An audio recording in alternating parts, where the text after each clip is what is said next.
optimal minimalism. At this altitude, I can run flat out for a half mile before my hands start shaking. Can I answer your personal question? Now would seem an appropriate time. What if I did the opposite? I'm a cybernetic organism, living tissue over a metal endoskeleton.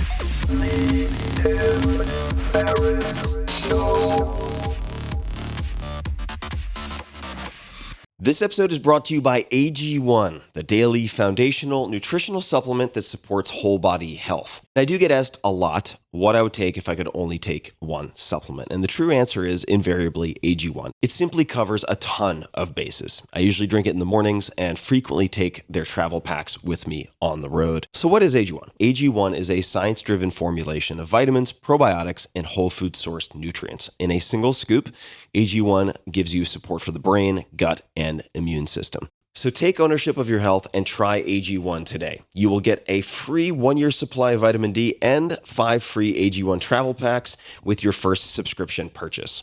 So learn more, check it out. Go to drinkag1.com/Tim. That's drinkag1, the number 1, drinkag1.com/Tim. Last time, drinkag1.com/Tim. Check it out.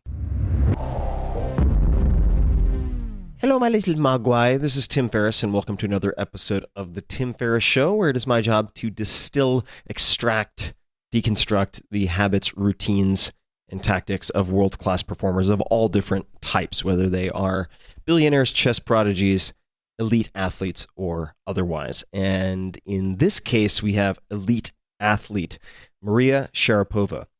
And man, oh man, did I have a lot of fun with this conversation. We got deep into the tactics of training and mental performance, mental toughness, and much, much more. You can find her on Facebook, Sharapova. You can find her on Twitter and Instagram at Maria Sharapova.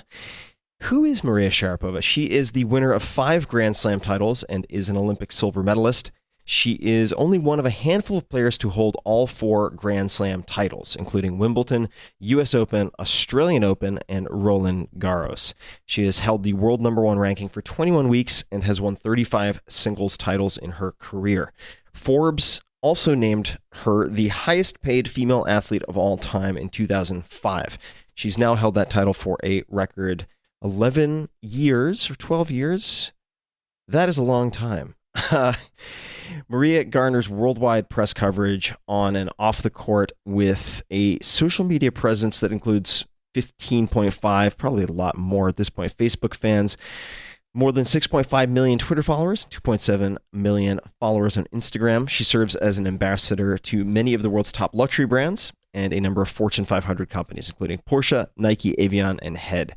In 2007, she became a goodwill ambassador for the United Nations Development Program, that's UNDP, and has made significant contributions to Chernobyl-related projects in her native country.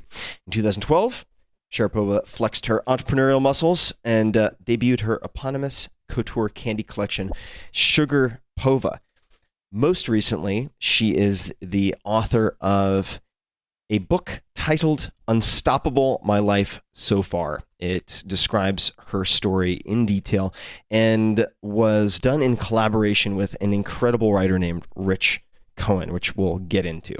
But a few things that we don't get into. We don't talk about Meldonium. We don't talk about the sponsors. We don't talk about a handful of things that have been talked to death in the media. We dig into more the specifics that you can use, the specifics that will inspire you and also instruct you that you can apply. So that was the focus. And I really hope you enjoy this as much as I did. It was a blast, and it inspired me, in fact, among other things, to come to Florida, where I am right now.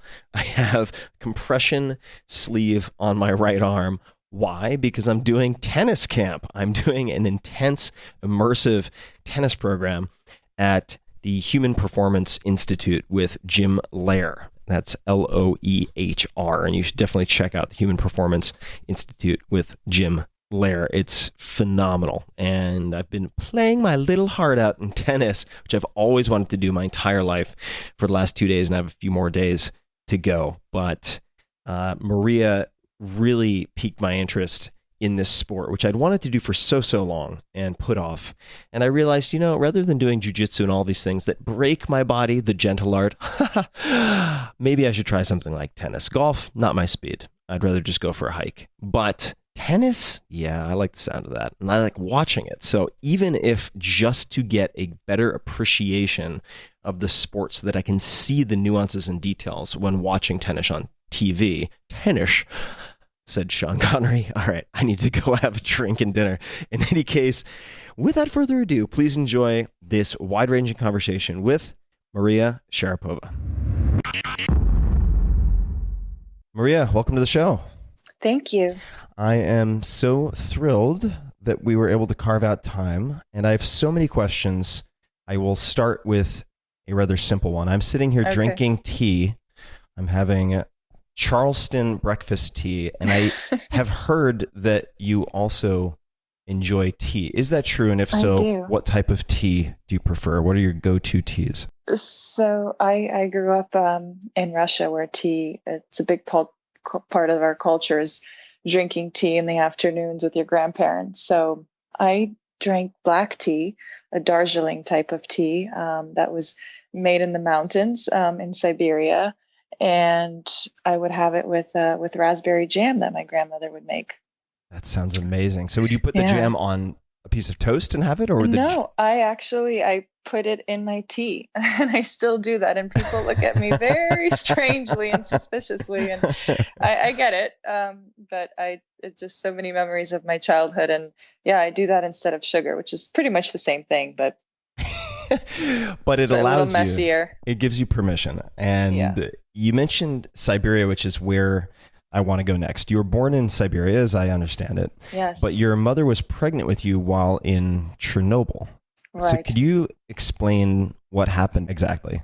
My parents were from Gomel. It was a very small town, very close to where the Chernobyl reactor blew up. And during that time, just before my mother was pregnant with me in 1986, and they fled. There was not a lot of information about what happened during Chernobyl. My grandparents were living in Siberia at the time from my mom's side, and they said, you need to get out of there. They were able to get more information about the disaster itself than my parents were able to get to, being so close to the area, and they left. And that's why I was born in Siberia. Your family fled to, I guess, Russia right after the explosion, but you ended up in, I guess, a warmer place, or at least depending on the season. Yes, much warmer. Yes, when we were about 2, my parents realized, well, this is not going to work out over here. And they moved to a resort town, Sochi, where they just had the Winter Olympics. And I still consider it one of the most beautiful places to visit, because you have the Black Sea and you have the palm trees in the summer, and just an hour away, you have these mountains where the Olympics were held, and some of the best skiing in the world. My dad still skis there all the time. So yeah, I definitely, it's one of the most peaceful places as well. If I go to Russia, I've never visited Russia, I've always wanted to. Are there 1 or 2 places that I absolutely must visit in your mind? Are there any particular things that I cannot miss? I know it's a gigantic place. Right. I would say skip Siberia. And there's definitely not much to see or do over there. But I think from a cultural standpoint, I would definitely visit St. Petersburg. And it is still a place that I've never been to, if you can believe it or not, as much as I've traveled around the world. But my mom goes almost every year. A lot of my relatives are there, and I have this enormous, respect for the culture and just the city and the people and the way they live. It's very different. And, people always ask me, as I was born in Russia, and I spent the first 7 years of my life there, and I've lived in the United States ever since. And, I've never really looked back into living in Russia, but so much of my heart still remains there. And obviously all of my grandparents and my cousins all still live there. And so it's a very big part of my life. And when people ask me what I think about the country, as much as I want to have an opinion, it is so large and it is so vast. And there's so many opinions you can have about it. And I really just want to let people experience it on their own and come to their own conclusions. Because I think that's one of the greatest things of travel, is to not have expectations and to get there and to experience a new place. But St. Petersburg is on my list, and that's definitely a city that comes highly recommended. Why have you not been there? And I mean, maybe it's something like me growing up in New York, I'd never ever visited the Empire State Building or the Statue of Liberty until a friend from Germany visited. Is it like that, or is there another reason? It's because of my schedule. It's so, I mean, I compete 10 months out of the year, and I pretty much go to the same cities every year because the tournaments are all situated in those same cities.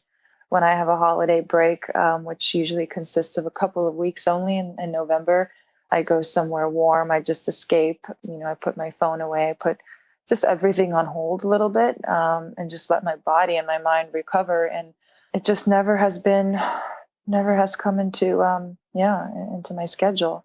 Warmer places. We talked about a few, and of course, there's California, there's Florida, and then there's Sochi. So going back to Sochi, is that where you were first noticed? Yes. Can you tell the story of how you were first found, as it were, as it relates to tennis?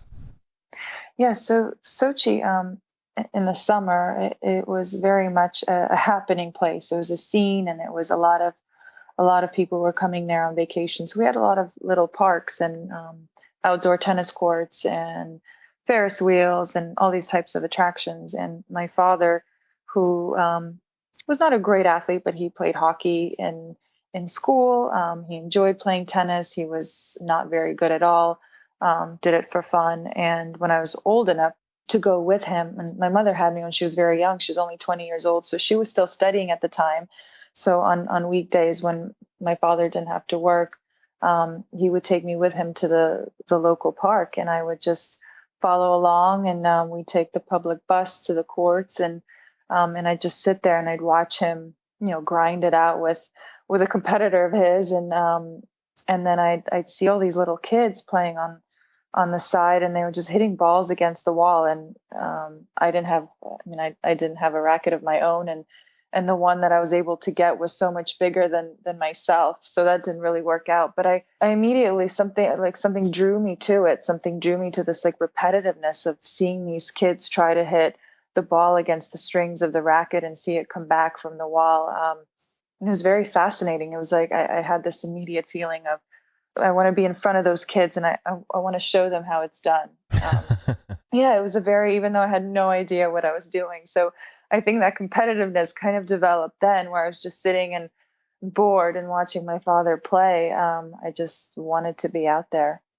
Was it a feeling that you could do it more correctly and just something that you intuited, that you felt intuitively, or was it because you noticed flaws in their technique or things that they were missing? I'm always curious about this because one of my closest friends, his name is Josh Waitzkin, and the book and the movie Searching for Bobby Fischer were based on him. He's thought of as a chess prodigy, and he had this experience very, very early on with chess. What did it, I mean, of course, it might be difficult to recall what was going through your head at the time, but can you elaborate at all? I think from my perspective, when you're that young and when you don't know anything about that particular activity or that sport, and it was tennis in that moment, it was really this question of, can I do that? I see all these kids doing it. Do I have the ability to be better than them? And after observing of so much of what my father was doing, just not on any professional level at all, it just came to my mind that I wanted to do it, and I wanted to do it better. I think there is times in life where things come instinctually, and you just grasp it and you notice it. And I think my father definitely noticed. I could have kept sitting on that bench and I just could have kept watching my father, but there's something in me that said, no, I want to be out there. I want to be playing, and I want to be competing, and I want to be learning. And when I got myself out to the wall where all the kids were hitting the ball against, I remember a coach, there was one coach there, and all the children were going to see him. All the parents wanted him to tell them that they're going to be future stars. They're going to be the next Pete Sampras or the next Andre Agassi. And he noticed me, and only after a couple of weeks of when I was playing. And he pulled my father aside and said that this girl can play tennis. And after that, I started taking lessons with him. And a couple of years after that, there was an exhibition that Martina Navratilova was a part of. And I was about 5.5 years old at that time. And the exhibition was being held in Moscow. So my father and I went to Moscow, and I was probably one out of 200 kids in that clinic that she was holding for these kids. And after hitting a few balls, I noticed that she had come up to my father, and I don't quite know in what language they spoke because my father didn't speak any English, and I'm pretty sure she didn't have much Russian. But between the two, and after she left, I spoke to my father, and he said, well, this legend, Martina Navratilova, just came up to me and said that you're talented. And this was only after her watching me just hit a couple of balls in the midst of so many other kids. And that's, I look back at that, and because I see so many kids now. I practice at a country club, and there's all these. Just today, I was practicing next to 2 little girls that are probably 7 or 8 years old, just enjoying the game by themselves and kind of trying to hit the ball over the net. And it's hard to envision that talent. It's hard to see it. So for her to be able to see that when I was only 5.5 years old was pretty incredible.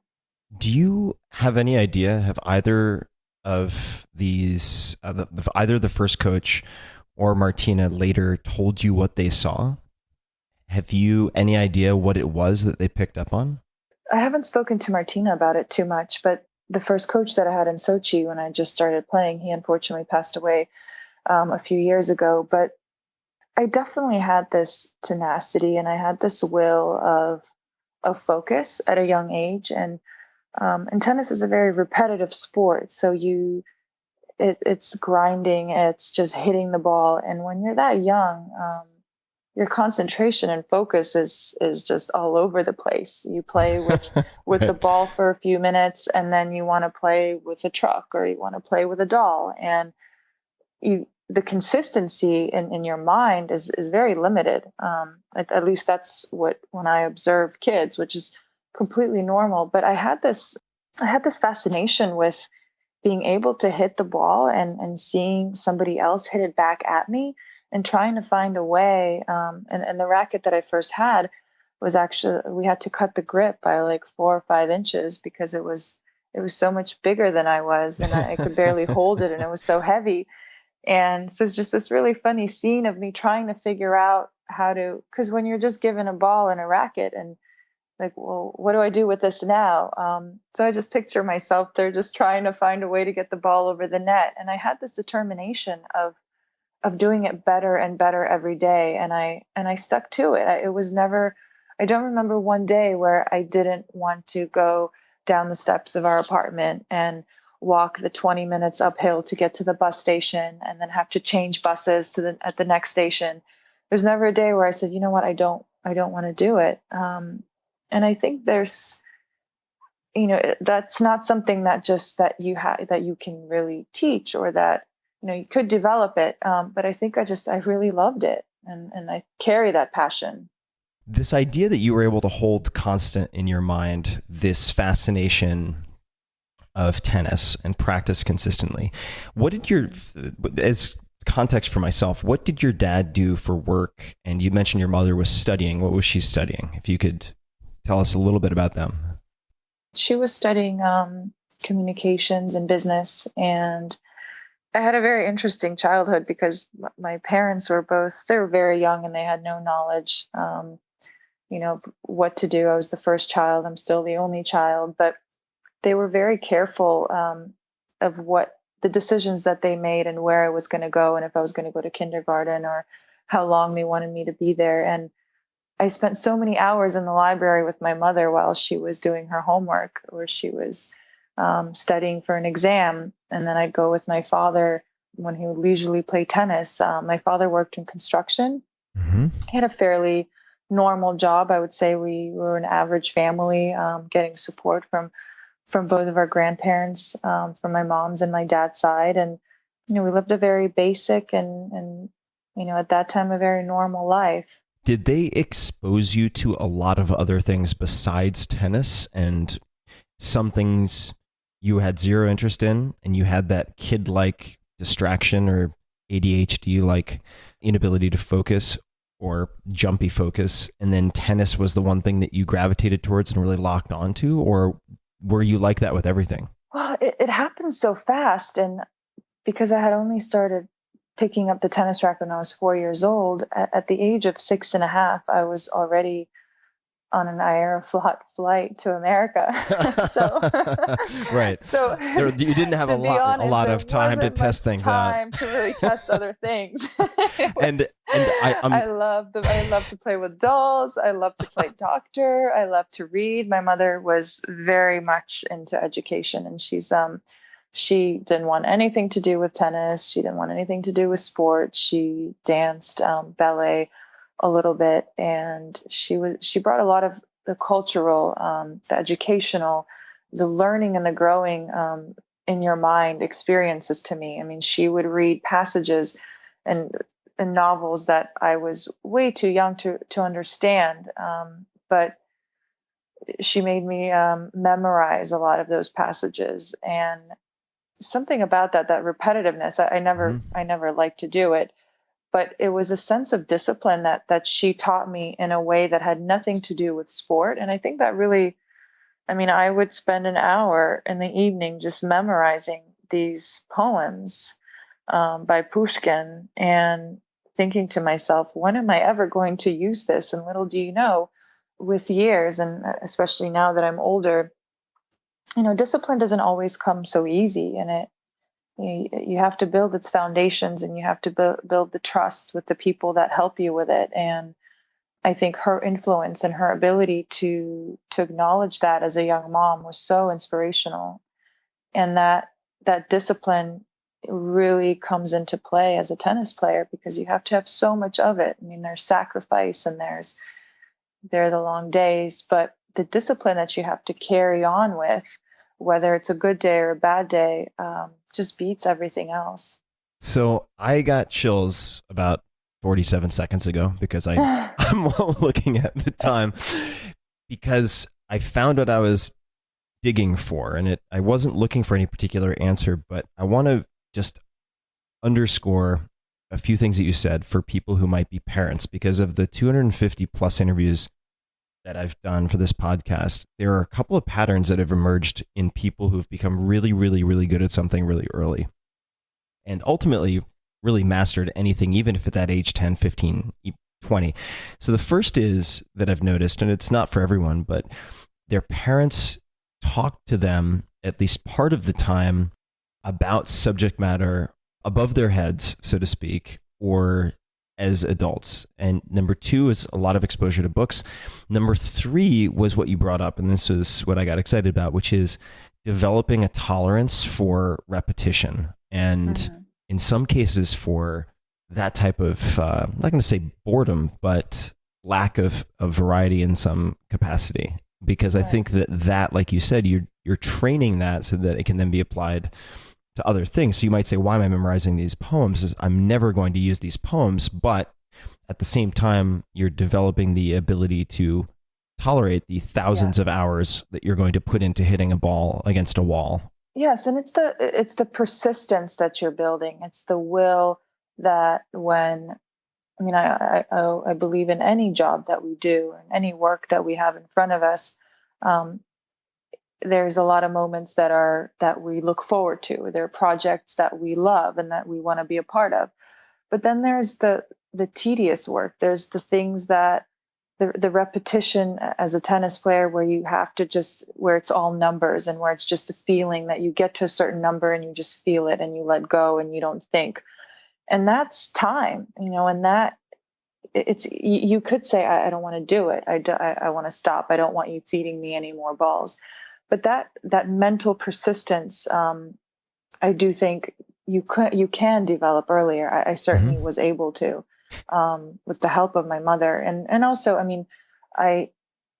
when you're young, she was a very young parent, and with the help of her mother, and also culturally, I would say 30 years ago or 25 years ago, it was very different, and I felt like I was in her cocoon, and I was grown up in her hands, which also I think explains the bond that we have today, and like the friendship that we were able to have from that. And I think that's one of the most important things in my life, as I travel around the world today, and I meet a lot of young girls and boys, whether they play tennis or not, and I hear their stories, and so much of their experiences is a very tough and rough childhood where they almost want to escape from what they knew as their family. And it's so sad, personally, because the experience that I had in my childhood, and it was not, I'm not saying it was all butterflies and rainbows, but as I look back at that experience and how they were handling that situation, how they were sacrificing so much for myself, created this bond within my family that was very important, and it's priceless. And I know that those are not the people that we are able to choose in our life, but they are the people that know us the best, and and that relationship can do so many wonders in your life. Because I feel like your mom is such an important figure in relationship, I noticed that you've been reading memoirs written by women, and feel free to correct anything I get wrong, but most notably Love Warrior by Glennon Doyle Melton, Yes. and Jeanette Wall's The Glass Castle, and you Yes. called them, quote, very strong, tough, emotional books, end quote. What did those two books mean to you? Why were they tough and emotional? Like, what did you take away from that? I get very inspired by women. I get very inspired by their brain, by their actions, by their toughness. I think in today's world, and in today's working environment, and I face this a lot in my sport, where I could be going into a press conference 6 times in a week, and I'm faced with equality questions, and you almost have your back against the wall so many times, and you have to explain yourself, and you feel that you've done it so many times. And can you explain that just for a second in terms of explaining yourself for equality questions? Would you tell us a little bit more about that? Equality has been a big subject in women's tennis for many, many years, and Venus Williams and Serena herself have done an incredible job of getting to where we are today with the helps of the pioneer Billie Jean King, who's the reason why we make such an incredible living from what we do. And the one thing that we as professional athletes have to realize is we're not only fighting to win a tennis match, we're also fighting to be an example. We're fighting for our voice. We're fighting to have a pedestal, to create that pedestal, and to raise awareness of how incredible and how difficult and how each path is so unique and personal, and how we're all able to come through it, how we are able to share our stories, how we're able to inspire other people, and not just women, it's women and men as well. Do we get enough credit for it? I don't believe so. And when I say that that's what we have to explain, I believe that's the feeling that I have, at least. And I don't feel that we have the amount of support that we should be having. I was having a conversation with a very learned man, I guess would be the easiest way to put it, today, and asking him for advice or on a few things. And he said that to help the greatest number of people become an example. So in other words, you don't have to work hand in hand with each individual person, but if you have the visibility and exposure as you do to become an example of potential, I think that's extremely important. But it had very unusual beginnings, all of this, in many respects, right? And you ended up at a very young age at the Nick Bollettieri Tennis Academy in the US, which has produced, you mentioned, the Williams sisters, Andre Agassi, Boris Becker. Yes. How did you end up there? And could you tell us a bit about the coaching methodology? Because that's always what I'm just so endlessly fascinated by. So I think my father's point of view after that children's clinic that Martina Navratilova held was, tennis is not was not a big sport at that time in Russia. We didn't have many champions coming out of the country. I believe at the time it was Yevgeny Kafelnikov and Anna Kournikova. But other than that, it was hockey, it was figure skating, it was all the Winter Olympic sports. And I mean, one, it was very expensive to find the right coaches, to find the right facilities, especially in the winter time. So the only real option was America. And my father started reading books and studying the game. And he knew that he wasn't a tennis coach, and he knew that he wasn't a great tennis player. And I would say one of the biggest gifts that my father gave me, and it started from a very young age, was that he realized that he wasn't the one that was going to be my main coach. He wasn't the one that knew everything or believed to know everything. He wanted to get the help from others. And so he started doing research. And next thing I knew, just before my 7th birthday, I was on a flight to Miami, Florida. And from there, we made this crazy bus journey, 4 hours north to the Bollettieri Academy in Bradenton, Florida, which has, as you just mentioned, so many of the stars, past and present, and future at the moment. It's really a factory, this tennis factory that's grown into other sports as well. But at the time, it was very tennis specific, and Nick Bollettieri was someone that came with a lot of experience and coaching experience. And he, as a person, was a mentor to me more than anything, with the guidance, with this experience of seeing so many people come in and out. So many people come in wanting to be champions, turned into good. Some people come in, they turn into great, and some just turn into champions. And he's seen it all. So, knocking at the door of Nick Bollettieri Academy in the dead of the night was probably one of the toughest moments in that journey. And it really began there. And they told us it was a little too late or a little too early to be knocking at an academy door. So they sent us to a hotel, and we ended up coming back in the morning, and they put me in a group of kids with probably 6 or 7 kids, and an instructor watched me hit a few balls and called over Nick Bollettieri and said, you have to see this girl play. And then Nick saw me play, and that's kind of where it took off. And what makes that place so special? And I ask because I always wonder, I mean, in the beginning, there must have been something special in the sauce, because there comes a point where the best in the world gravitate to your center if you've produced a lot of champions. So then there's a question of, is it created, or is it sort of a selection bias? But what makes that place unique in terms of training, in terms of principles, or anything that makes it stand apart? That's a great question, because I see it in 2 different ways. And from a positive view, I saw it, and I still see it as, first of all, it's located in a place where there's nothing else to do. Mm-hmm. So you're going there to be committed to become a tennis player or another sport that you might be practicing over there. You have no distractions.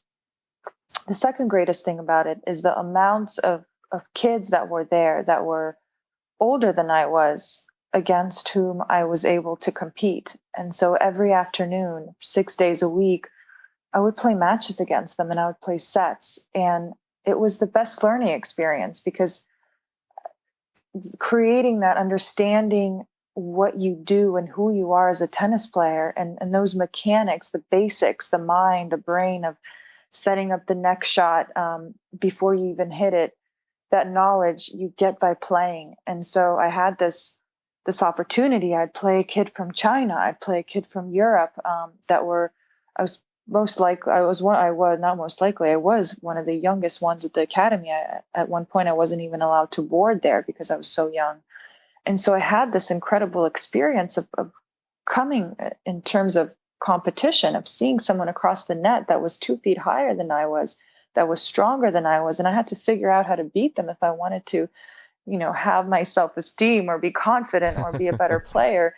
And the other great thing was that Nick himself, he knew what to say, and he knew when to say it. And I think you can be a great coach, and I've had many throughout my career, but they're not very good business people. And Nick understood that you only need just a handful, maybe a couple or a few players that could really make the academy what it is.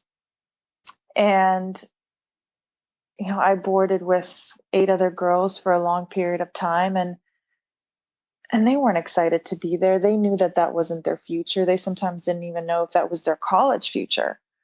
But the money that was going into that academy because of why they were there and practicing and competing, was the reason why Nick Bollettieri was so smart.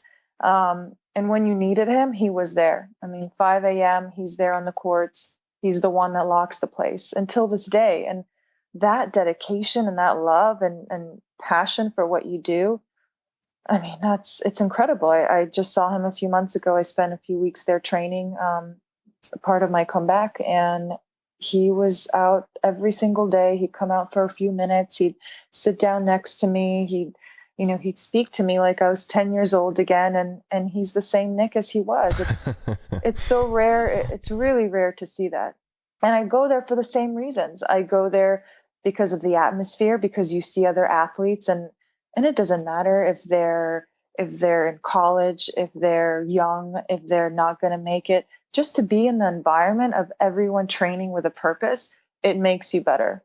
It makes you, I love playing in front of, a little crowd would kind of get around the court that I was practicing on. And since I hadn't been in competition for a long period of time, it was so great to have people huddle around the court and watch my every move. And I felt that adrenaline again, because usually in between tournaments, I like to practice where it's a little bit more private and a little quiet. And because at a tournament, it's a zoo. I always compare it to being in a cage of a zoo where everyone's around you and taking your picture, and there's sort of no escape until someone just takes you out on a golf cart and away you go. And so when I'm home, whether it's in Florida or California, I just love the stillness and the quietness of just being on my own.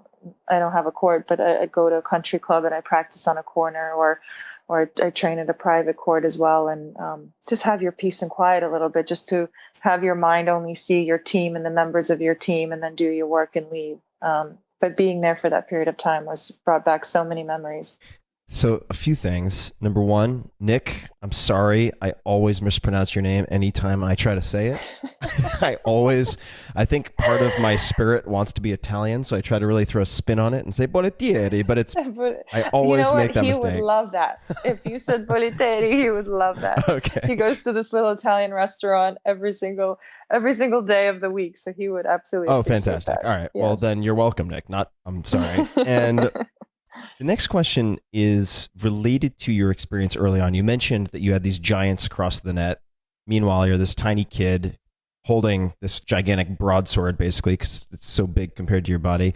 I've heard that you had some experience being teased when you arrived in the U.S. Yes. And I'd love to hear you talk about that, if any particular examples come to mind, and just talk about what effect it had on you. Because what I have just been mesmerized might sound weird, so don't take it as being creepy, but like just focused on when I watch you play and compete is just the toughness.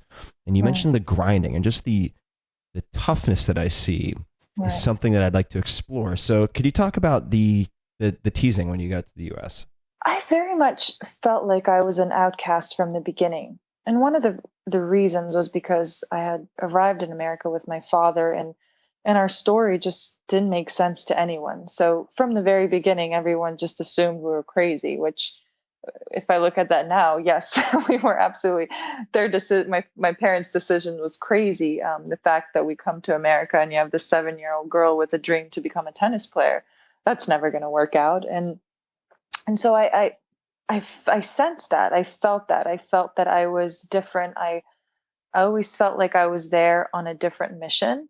And because I was one of the youngest ones, I never had the same interest as the other girls. And I always knew that my interest and my passion was very different to theirs. And while I boarded at the academy, I remember coming back from practice, and my little locker would be open, and the only thing I had in that locker was this giant jar of little animal crackers and, The fuel of champions.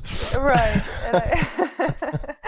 Which by the diet these days has changed tremendously. I don't even know where to look what new diet is coming out next. But back then, I just remember that giant jar of animal crackers that I believe a friend from the academy gave me for my birthday. And that's the only thing I had in that locker. And I didn't have many belongings. I didn't have a lot of outfits or skirts that the girls had. I didn't really have anyone to do my hair or braid my hair. You know, my father would sit me down and on a chair and just cut my bangs straight across, and they never looked great. Obviously, he didn't know what he was doing. And so I was always a little off. I didn't speak English in the beginning. I was learning through just speaking with all the other kids because they talk so much. You just pick it up and you learn. And it just made me feel very much alone. It was not that I didn't have, it felt like I had a lot in common because we were all there to play tennis.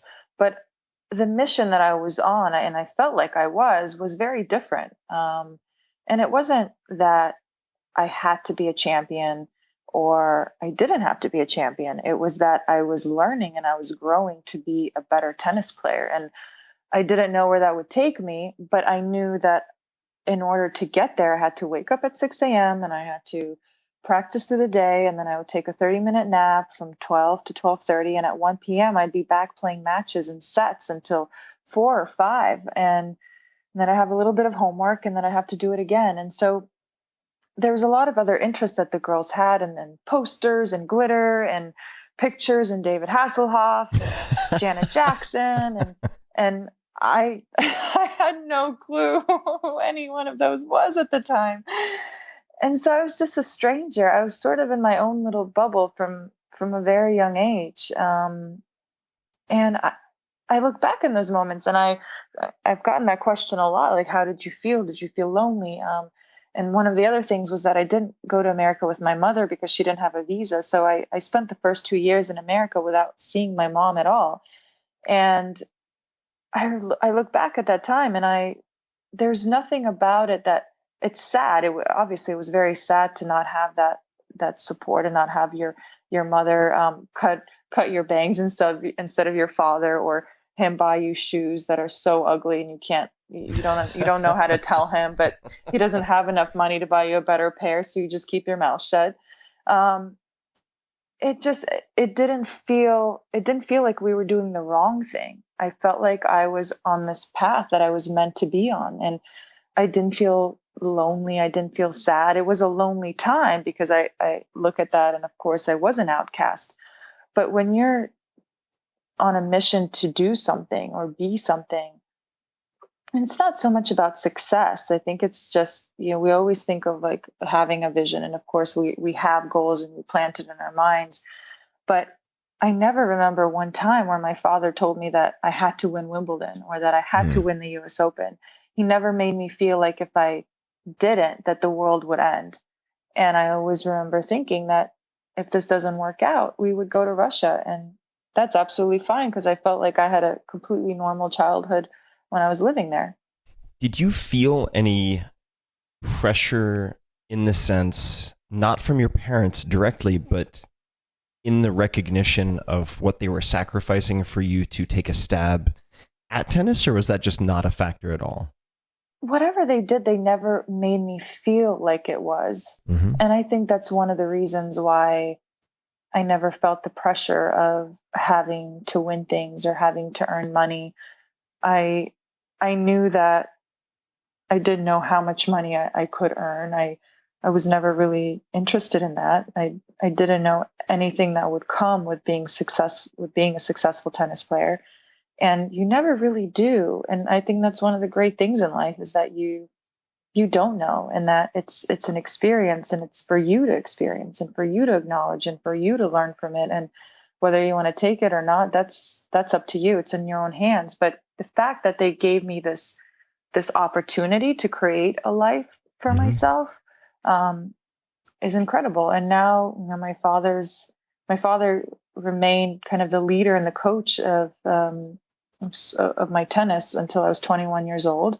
He traveled with me to every single tournament. And after I won my third Grand Slam, it was very mutually, he decided to stop. And now he's on a permanent vacation, and he thinks he's training for the Senior Olympics, and he loves to ski and hike and do all those great things. And I'm so happy, and it makes me just incredibly grateful that I can support that, and that I can do that for my mom, that I could do that for my dad, that for my extended family, and they're the reason why I'm able to do that. Is it true that you've never used the word rejection, or that you don't believe in that word? Is that true? Well, I mean, it's a very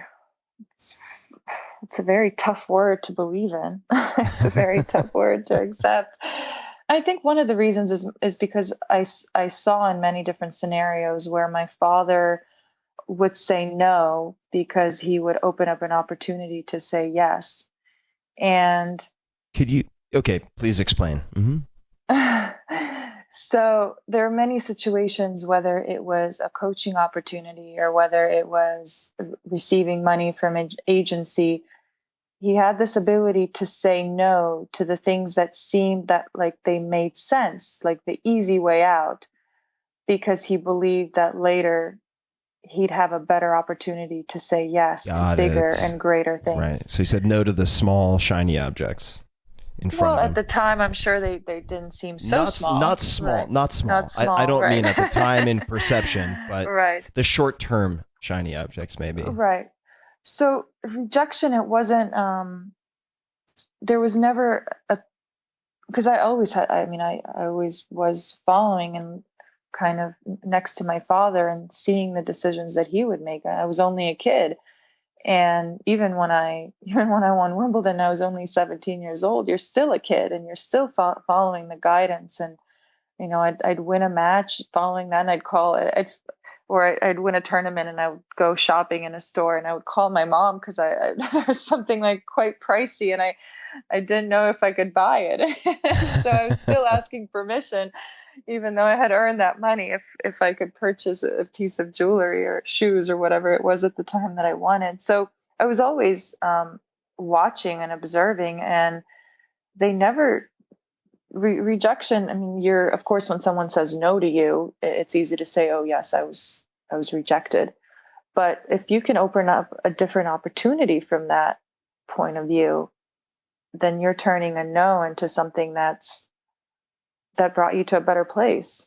It sounds like you did that with your interactions with some of the other players who were boarding at Nick's tennis academy in a way. Yeah. Do you consider yourself an introvert, an extrovert, a blend? How do you think about that? I think from a very young age, because of sort of the process that I went through, and the success that I earned from a young age, and winning a major and a Grand Slam at such a young age. And because it became so unexpected, I went from being someone that was, someone that people scouted, to being someone that everyone had analyzed and knew about and wanted to know more of. And I created this, I definitely put on these horse blinders, because if I had not, my mind would have been everywhere.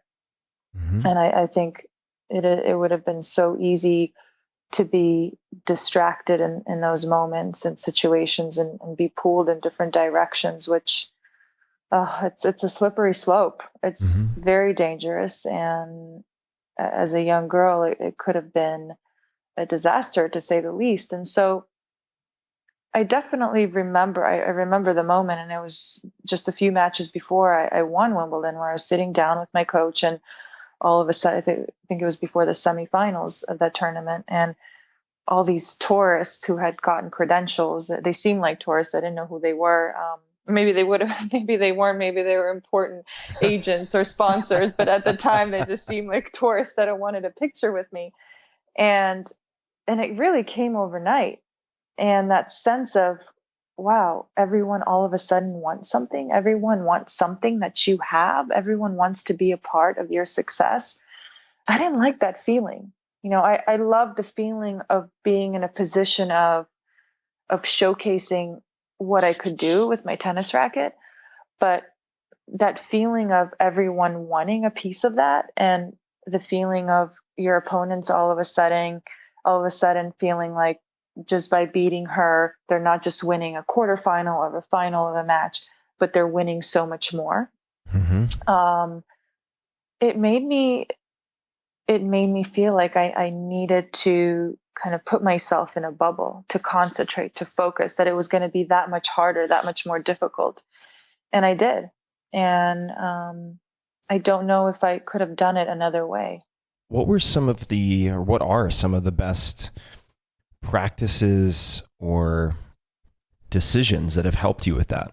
Because, for instance, my friend Josh, I was mentioning earlier, who became well known effectively overnight, particularly with the movie about his life, for chess, he could no longer compete effectively after that, because he would go to a chess tournament and there would be, I'm making up the age, but he's something like 13 or 14, and all of a sudden there are 20 girls who want his attention and a bunch of reporters. And he removed himself completely from the competitive scene. He's one of the most private people I know at this point. So what helped you? What kind of decisions or advice or practices? I think it was surrounding myself with good minds and good people that had my best interest. And it's so easy to say those words, but I know how difficult it is to find those people. And even harder nowadays than it was. And I saw it in so many different examples of other tennis players and of their success and their paths after that, and the people that you all of a sudden associate yourself with. I think as an individual, it's very easy to be affected by the voices that are next to you, because we listen to that and we process that information, and all of a sudden I wouldn't say we want to be like them, but we interpret it in our way. But like when I read a funny book, all of a sudden I feel like I'm a comedian. Or when I watch an incredible acting by someone, it inspires me to be an actor. It's like there's moments of this that happens as an athlete. You surround yourself with people's opinions or choices or money and wealth, and it's such an easy distraction. And I surrounded myself with good people. And the friends that I have today were my friends when I was a young girl. That my manager has managed me since I was 11 years old. My mom is still very much my best friend, and another really good friend of mine I met when I was 11 years old as well. So I have this fondness of developing those real connections with people. And I think it was so helpful for me as a young girl, because I competed in front of thousands of people, and I still do. And the walk to the tunnel and the walk to a press conference and the walk back in the hotel room, it's a very lonely journey. And that it's a difficult, you're in your mind a lot and you're thinking a lot. So when you have voices next to you that are the right voices, then it's so helpful. But I know how hard it is to find. But I do believe that is a big part of my success. I have some public exposure and have found I've made a lot of mistakes, and I found it really difficult to identify in some cases what ulterior motives are, or if people start doing me tons of favors. I now realize there might be something coming 6 months later. So I'm very hesitant to accept favors, but I can't even imagine the level. I mean, I'm playing T-ball and you're in the major leagues in the World Series when it comes to how many people want a piece of you. And how do you, for instance, assess someone if you say have coffee or lunch with them? What do you look out for or look for? I mean, how do you decide whether it's someone you want to see a second time or talk to a second time? If anything comes to mind, and this is just because, quite frankly, you've had a lot more You practice. have a lot of requests. Yeah, well, no, you've had a lot. You've had a lot more practice than I have. You sent, I was like, whoa. that automatic reply. I was like, oh my goodness. Oh yeah. I don't know who's emailing you. I'm afraid I have 4,091 unread email in my inbox currently. Oh my goodness. Yeah, it was released into the wild. I can't do that. I need to keep my inbox clean. Then I feel like I have a mess in my head. All right. Well, we'll talk about that next. But in the meantime. So how do I choose? I think it's about, I love meeting people and I love having conversation and I love being inspired. And you can get so much out of a conversation or by exposing yourself to being in an unfamiliar territory. So with people, and I'll give you a big kind of an example that I felt like it was important because I'm always around the same people. So I have my team, which is my coach and my fitness coach and my trainer. And we travel. I see them more than my family. We travel probably 260 days out of the year together, breakfast, lunch, dinners, practice, training. We know so much of each other, and then you have a manager, and then you come home, and then you have your friends. So I'm always surrounded by people that I know and that I trust and that I love, which is incredible. But I always think that as a human being and from a perspective of the mind and growth and intellectually, when you're put in a situation where you're unfamiliar with people and you're unfamiliar with their stories or who they are, and you have to ask questions and to get that out, it makes you a much more interesting person. And so last year I put myself in this position where I had all this time off, and it was during the summer, and I signed up for these 2 business courses in Boston at Harvard Business School. And I was one out of the 40 students, I believe, in each of these courses. And I stayed on campus, and these were individuals who were CEOs and COOs of companies, of airlines, of Microsoft, of all these incredible brands. And I was by far the youngest and probably the silliest and the least knowledgeable one in the room. But just by being with them, just by sitting with them at dinner, by asking them questions, by feeling a little bit uncomfortable, I felt like at the end of those 3 weeks, I grew and I grew. And it wasn't that, I mean, there were definitely things that I learned that I'm applying and that I wanted to apply in my business. But the biggest thing I got out of it was that I grew as a person. I became familiar in a very unfamiliar territory. I still keep in touch with people in those in the classes. We have completely different lives. They're CEOs of companies. They have 3 or 4 kids. They travel all over the place, and here I am, a 30-year-old athlete. But there's so much respect in that room because we're all trying to learn and to grow. And so when you ask me, like, who are the people that you want to meet with or speak to or have a coffee with, I always think of that. And the people that I choose to be with are the people that I want to learn from and that I want to have a conversation with, and not just about what they bought at the flea market or what how they like their coffee, but it's about the world, and it's about education, it's about people, and it's not about right or wrong. I don't always have conversation because I want to know what makes someone perfect and not. I like to hear opinions. And I got out of that experience in Boston, and I felt like I grew. I felt like I stepped up, and I got out of my comfort zone, and I followed up with them, and we still keep in touch about business and projects and things like that. So it was a very interesting experience personally for me. What I like about your answer, and what I think is healthy for me to hear, quite frankly, is that I framed the question by focusing on what to cut out. How do you avoid this? How do you find red flags for that? What do you look for / ulterior motive, fill in the blank? And somebody said to me 2 days ago, that is a very male way of approaching trying to solve problems, to find the cancer and cut it out, to remove it, to cut it off.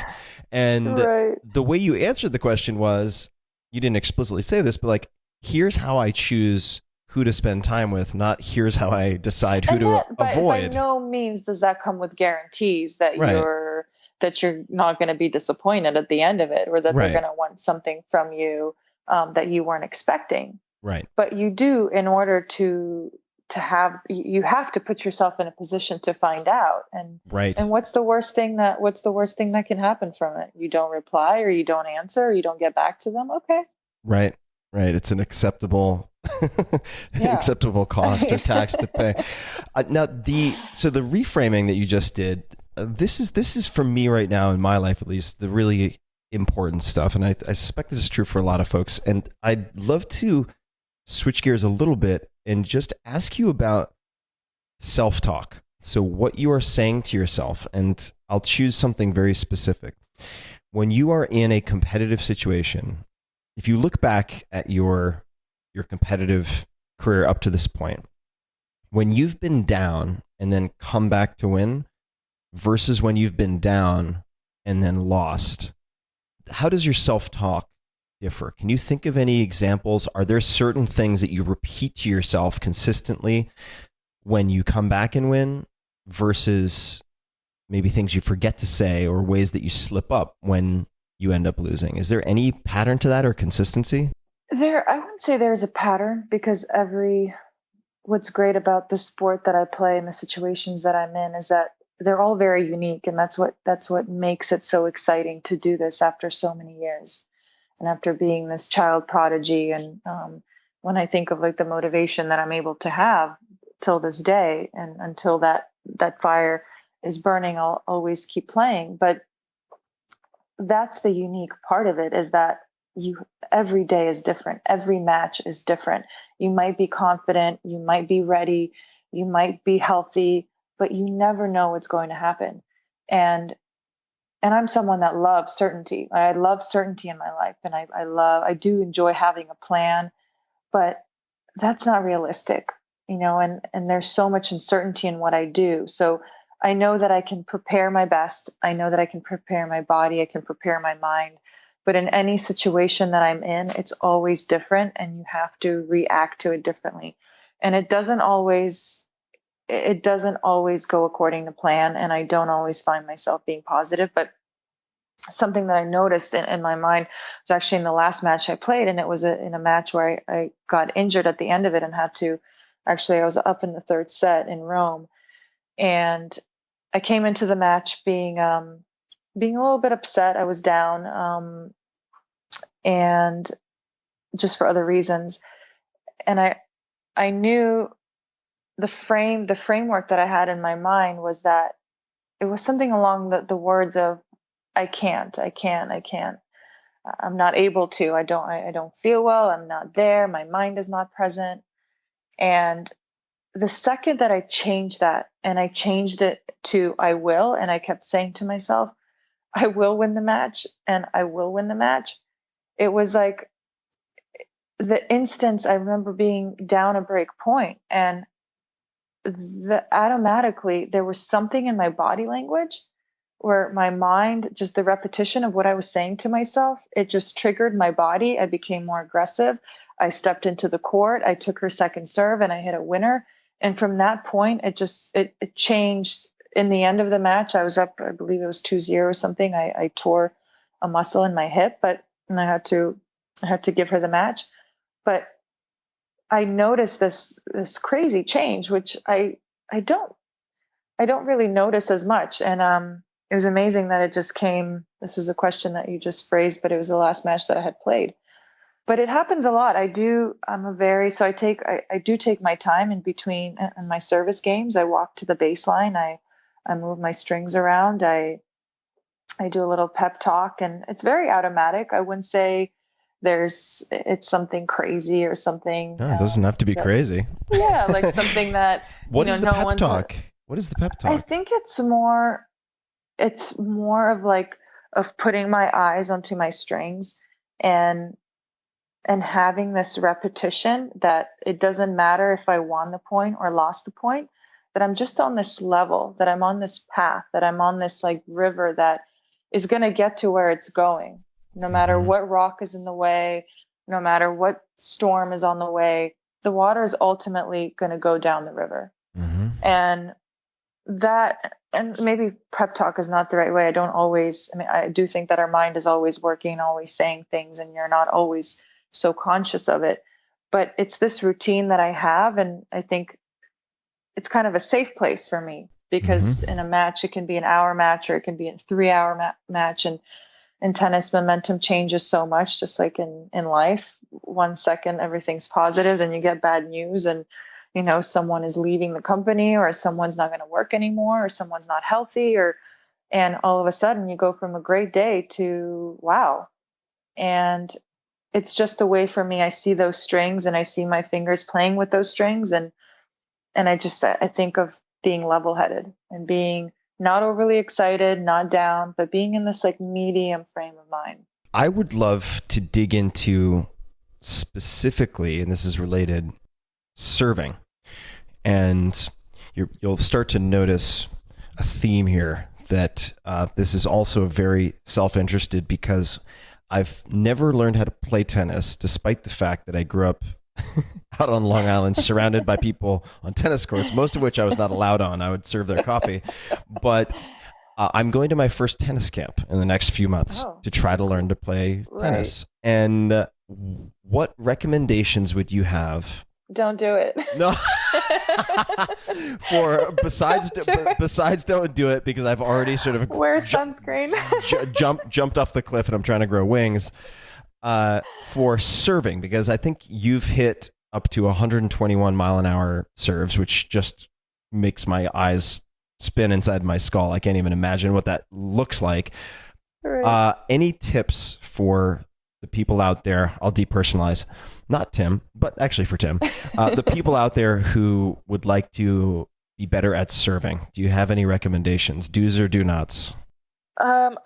I mean, the one thing that I notice a lot with people that are just starting to play tennis, and it's not just about the serve, but it's in all strokes, is that they take their eye off the ball in order to see the result or where the ball is going, which is a big mistake in the beginning, especially because the more eye contact you have with the ball, the more the strings of your racket are going to be on the ball itself. So seeing the lines of the ball, visualizing that will really help you kind of maintaining, like when you lift your arm up to hit a serve, sometimes we want to bring it right back down as we make contact. So keeping that left arm up is something that I focus on when I make a few errors. And as a right-hander. Yeah, as a right-hander, or if it's a left-hander, then keeping your right arm up. I would say those are the two top things. By the way, I'm the worst at coaching, or I don't believe that. I don't believe it for a second. Please do, because it's so true. Someone asked me the other day, you just gave good advice. Coaching? I was like, oh my goodness. You're like, I've had enough tennis on one side. But no, I mean, I'd probably rather commentate, which is. I think you just don't like talking about yourself. I don't. But you are. I think you probably are a very good coach. If you're a good player, you can be. I think if you get the right questions, maybe a good coach. So I'm going to try. Okay. So where do you think tennis players don't, let's just say novice, intermediate, waste a lot of time? Like, where do they focus too much or spend too much time on? And where should they spend more time? I think they spend a lot of time on the outcome. I think that a lot goes into the result. Is it in? Is it out? Is it long? Is it in the net? And it all of a sudden becomes your focus. It becomes your focus point. That's why I mentioned like watching the ball as long as you can, because it takes your mind away from thinking if the ball is going to be in or out. And therefore I always feel that your attitude and your body language, and I've always thought that that's a very big part of the game itself, and how you're able to transfer this body language from a mistake into a winner that you hit in just the next ball or in a few balls. And sometimes it's all it takes, because tennis is a matter of really millimeters. You could do the same thing and the ball just the wind takes it and it's long. And if you're playing in the conditions where it's not windy, you do the same exact thing and you have the same technique, but it goes in. And one day you're cursing at yourself and you're upset, and the next day you think you just won a grand slam. So it's a very thin line. There's no doubt about it. But I think there's a lot of attitude that needs to calm down when I watch junior tournaments, when I watch body language, when I see facial expressions and looking over on the sides of the court. And a lot of it is because tennis is so emotional and it's so in the moment, and every single point counts, and you want it to count. And of course it shows how passionate you are about it. But the attitude is a very important part of it being a tennis player. So in addition to the attitude, or layered on top of the attitude, and I half promise this will be my last question about technique. In the first month, if you were coaching your son or daughter in tennis, and let's just assume they said, last thing I want to do is tennis, and then at age like 20, they're like, you know what, actually I want to do tennis. Well, they can just get an instructor. just because dealing with a little kid is a whole thing in and of itself. Right. But we could also depersonalize it and just say you're teaching someone you care about, right? Right. What would you make sure they get right in the first 4 weeks? What would you really focus on? So I think the basic techniques, and even when you're young, like that's the main thing. Those are your fundamentals. So if you need to go right and you're going to big serve, but you turn left from the beginning, you're done. And that's how I've always seen tennis, is the mechanics are important, and they need to be easy. Like sometimes I see strokes that are so complicated and that are so, the backswing is huge and the spins are crazy. And I think it definitely can be much more simple. And it's not about power. It's not about hitting a winner. A lot of it is controlled power. Like I play a very aggressive and powerful game. But when I play the best is when it's controlled power, when I don't want it to be power, but when my strokes are simple, when they're not complicated, when I'm not trying to grunt as loud as I can, even though I grunt very loud, when it's really compact, keeping your elbow close to your body, right, instead of having this huge loop, and really zoning in on the ball. I always see people take their eyes off the ball. Well, I hate to say it, but I think your next book might be about tennis technique. I don't think I doubt it. So I'm not gonna forget to mention it, but I do want to mention it. You have a new book, and I have more questions. I won't keep you here 5 hours as much as I want to, but you have a new book, Unstoppable, which I am actually extremely, extremely excited to read. And I don't, my listeners know I do not actually always say that. I'm very excited to dig into it, but can you tell us a little bit about it? And then I will give one of many reasons why I'm excited to check it out. But could you tell us, why write a book? And because books are a pain in the ass, and I can speak from experience. I didn't know that, but now that I've just finished reading the audio version and I know that it's completed, I just took a deep breath and I said, wow. I have so much respect for every book that's on that shelf in front of me right now. You're like, I can't believe people do this for a living. Wow. Who would ever do that? But you know what? About 3 years, 2.5 years ago, I had a meeting with an agent, and I sat down, and she came into the meeting talking to me about a potential memoir. And it was so far, it was just an idea that she had. It was not really even a vision or a plan. She just wanted to talk to me about it. She knew a little bit about my story, about moving to America. She didn't know everything. And we had this conversation, and I came into the meeting actually just taking the meeting because I wanted to be nice. And I never thought that I was ready to write a book and to share so much of what I share in this book about moving to America, about facing my rivals, about my personal life, about all the experiences that I've had in the 30 years that I've lived. And I wrote a few paragraphs myself, and she was it was interesting because I left the meeting feeling like, wow, I'm really going to write a book, aren't I? Yeah. And it wasn't anything that she said. It was just the conversation and her asking me about my story. And as I started speaking about it, her eyes like lit up, and she said it was incredible. And I looked at her like, huh? Really? Because I don't know. I think that everyone's story is special, and everyone gets to where they are in their own certain unique ways. And I just don't go about my life thinking that I know that it's very different and that it's maybe one in a million and that my family took a chance, but I don't walk around thinking, wow, this is brilliant. And so I walked out of that meeting thinking, wow, I might be a writer. I might write a book. And so I wrote a few paragraphs myself, and in just a few weeks' time, we got this offer with no questions asked. No, is this going to be gossip? No, who's going to be part of the story? I signed with Sarah Crichton at FSG, and she wanted to hear my story. And I don't know, it inspired me. It made me feel like there was a lot of inspirational work that I could put on paper for people to read.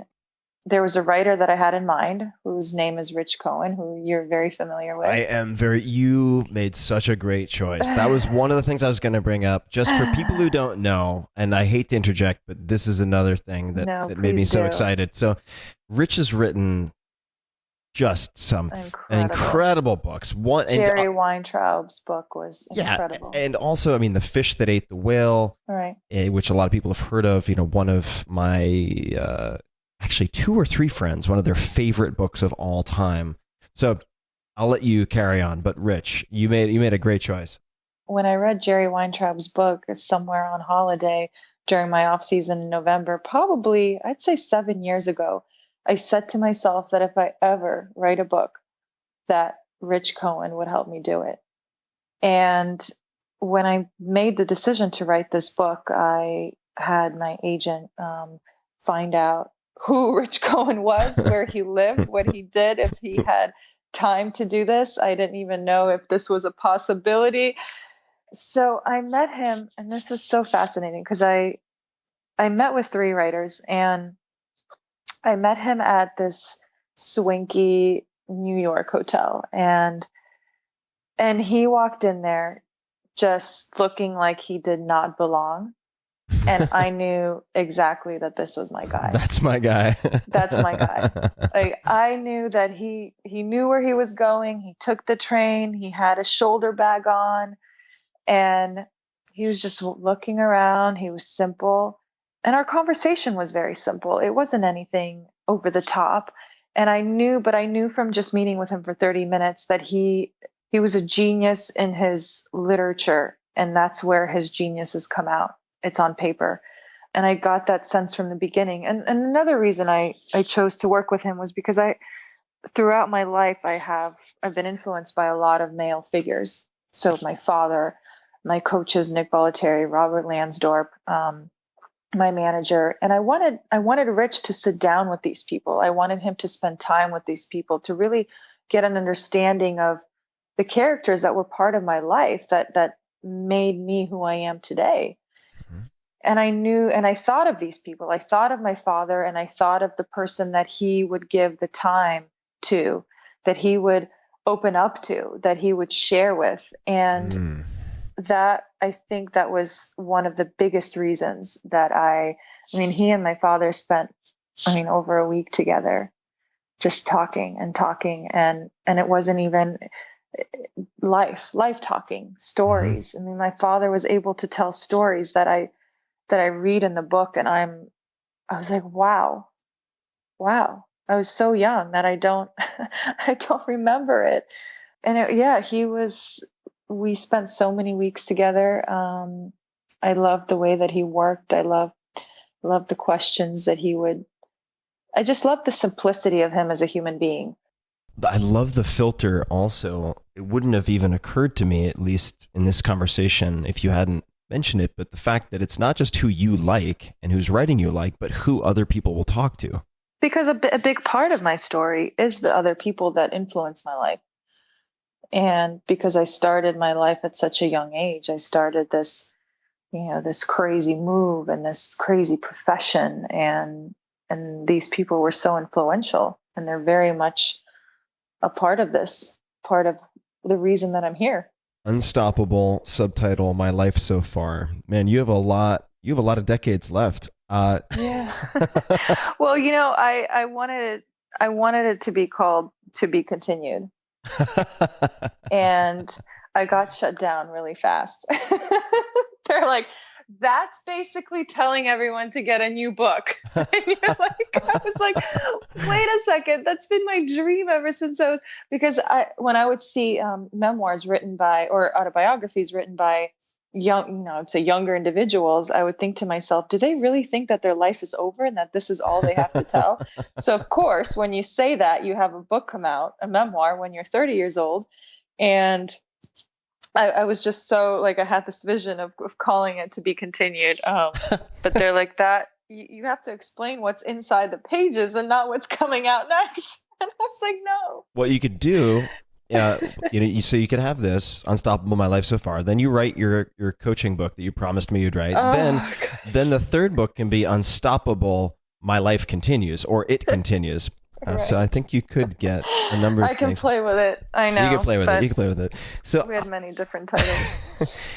I'd love to ask some micro questions just about routine and perhaps a couple of other rapid fire questions that I'd like to ask. Before I get to that, I know you've had some shoulder issues in your life. Yeah. I've had shoulder reconstructive surgery and improved sort of mobility and recovered largely. Good luck with that, sir. Yeah. If you've had that. Yeah, I know. Now, fortunately, it's on my non-dominant arm. Oh, that's good. Okay. What I was going to ask you mentioned some of your team, the fitness coach and so on.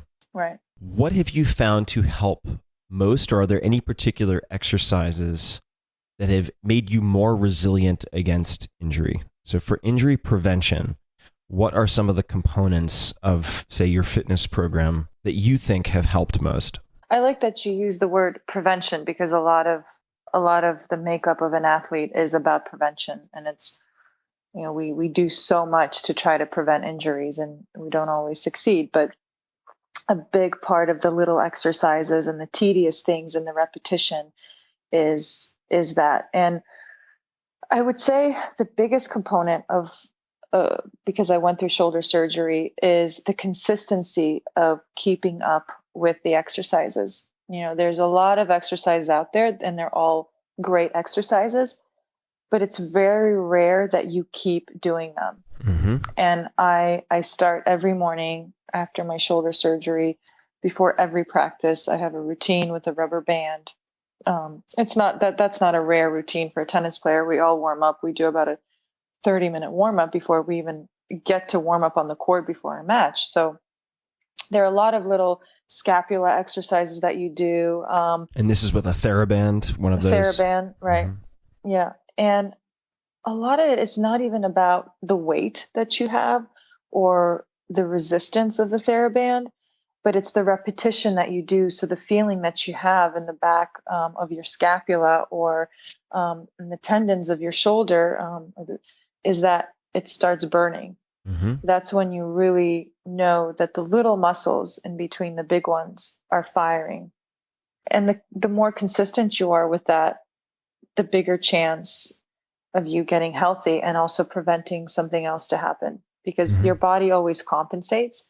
So if I have an injury in one place, your body's like, the brain is so smart that it starts using other parts of the body. Oh, yeah. And all of a sudden you feel it somewhere else. So yeah. So the consistency of following through and really keeping at it is, for me, is always the most challenging thing, and I see people give up on it. What about for the lower body? Are there any particular exercises that you wish you'd incorporated earlier? So I grew very fast, and that's something that I speak about in the book as well, because no one in my family is tall. I'm the tallest one. And I talk about the struggles that I had as a teenager during that period of time. And my father says I grew because I had this will to grow, and that I needed it for my sport, and that it was everyone's wish, including mine, that I would be taller so I could serve from a higher angle, or that I could be more powerful. But with that comes, you're a little bit less explosive. You're not as mobile. You're a little stiffer. And I think movement, in tennis, you have so many movements that are just back and forth and changing direction. And so I work a lot on the joints. I work a lot on balance of the core, and then balance on little unstabilizing platforms, where I really work my ankles and my knees, make sure those are all aligned and not wobbling too much, when just gaining the confidence. And sometimes they seem like the simple exercises. If you take a picture of them or a video of them, and they're the ones that you don't want to post, because someone will think you're not doing anything. You know what I mean? Like they're not impressive looking. Yeah. You're not doing an Olympic weightlifting maneuver. No, not doing any RDLs, but the little things that take time and that look so simple and that are boring are the ones that really, that they not only do you keep your focus, but you keep your strength and the balance. So yeah. And I work on my core a lot, because I do believe that it is the center of your body, and it controls so much of, it puts the body together. It's like the glue. If you could only choose one or two core exercises to do, what would they be? Oh, wow. I love using the TRX band, and that yellow band. Oh yeah. And putting it up, hanging it, and putting my feet in it, and then doing a plank. Yes. And then sort of doing like bicycles while you're in a plank, when your feet are in the TRX. I like that. So you're crossing your midline with your knee. Yes. Yes, that's a fantastic exercise. Yeah, that's a little bit on the advanced side, but I know that your audience can do it. Yeah, and you can also, folks, if you have really tough top of your feet, you can do that. I actually have some rings that I'm looking at outside on my patio, set up at sort of push-up height, and you can do something very, very similar. Exactly. And I do a lot on the physio ball, and that's always simple. Most gyms have it. Even just also known as a Swiss ball, if people are Swiss ball, physio ball. Yes, there are a lot of terms.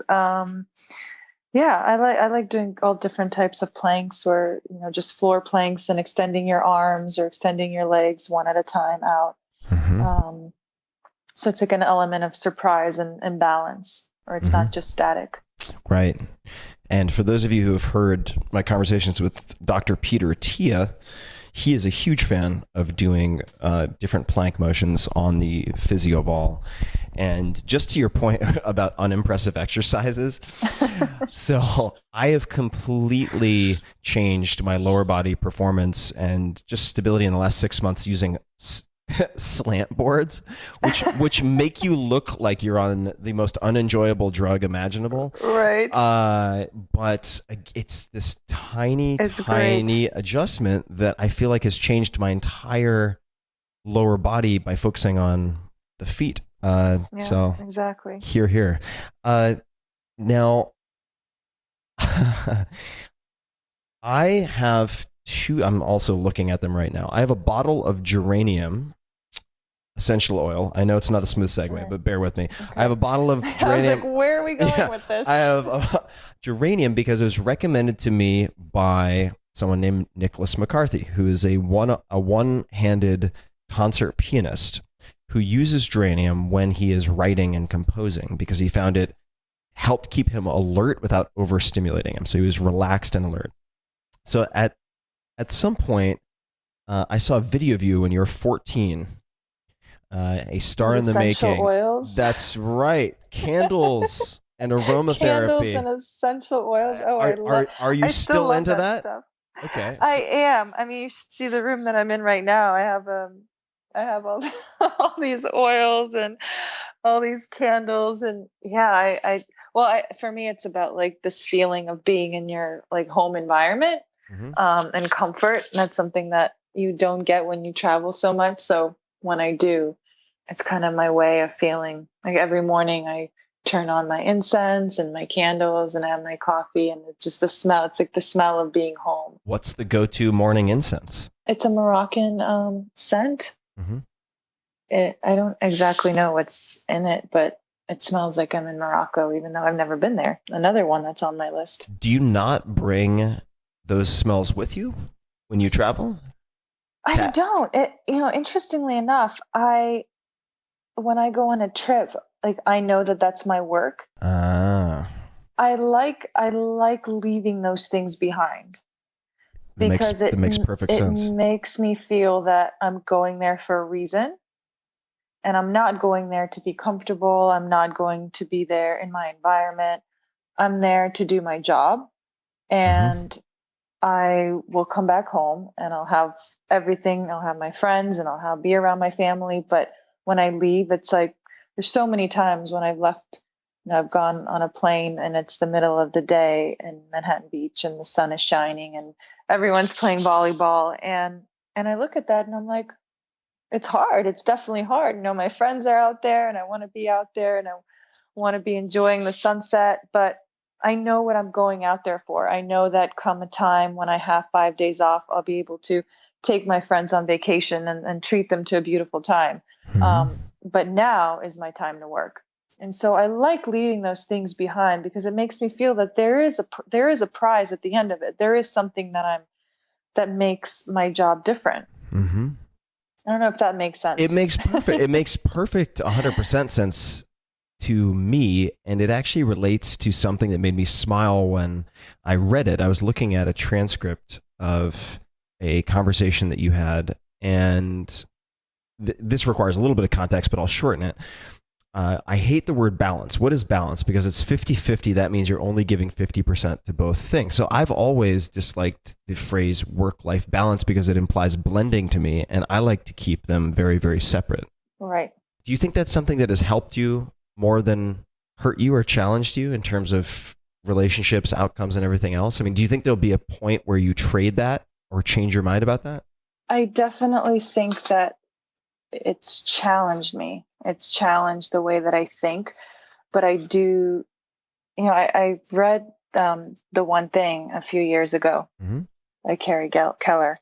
And it kind of hit home for me when you saying that when you wake up in the morning, you put your focus on this one thing of what you want to accomplish during the day, which seems like a no-brainer, right? It seems like, okay, that's the way that everyone should do it. But it's so much more complicated than that. And for example, like when I leave for a trip and, one of my good friends is getting married in August and I'm going to be either in Cincinnati or Toronto competing at a tournament, I know that I'm not there for my friend.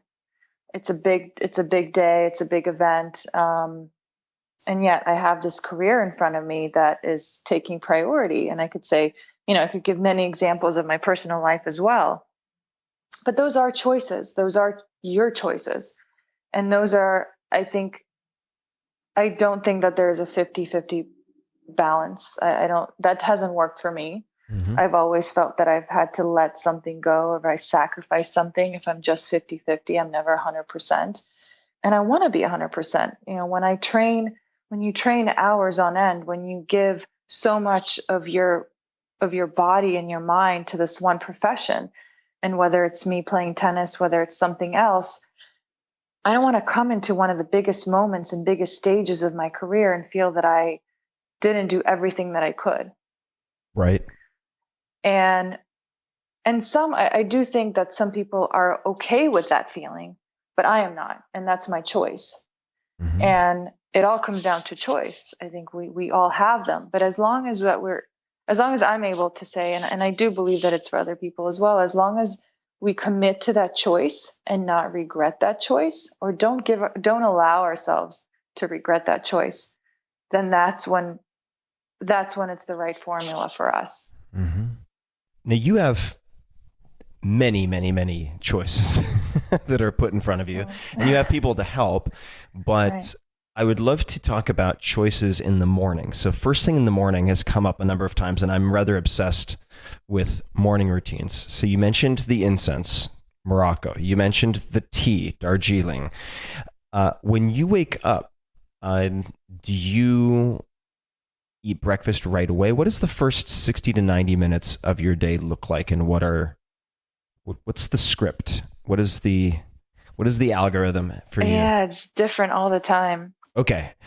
What about is breakfast consistent? Do you have sort of for instance, for this week, like what is your go-to breakfast?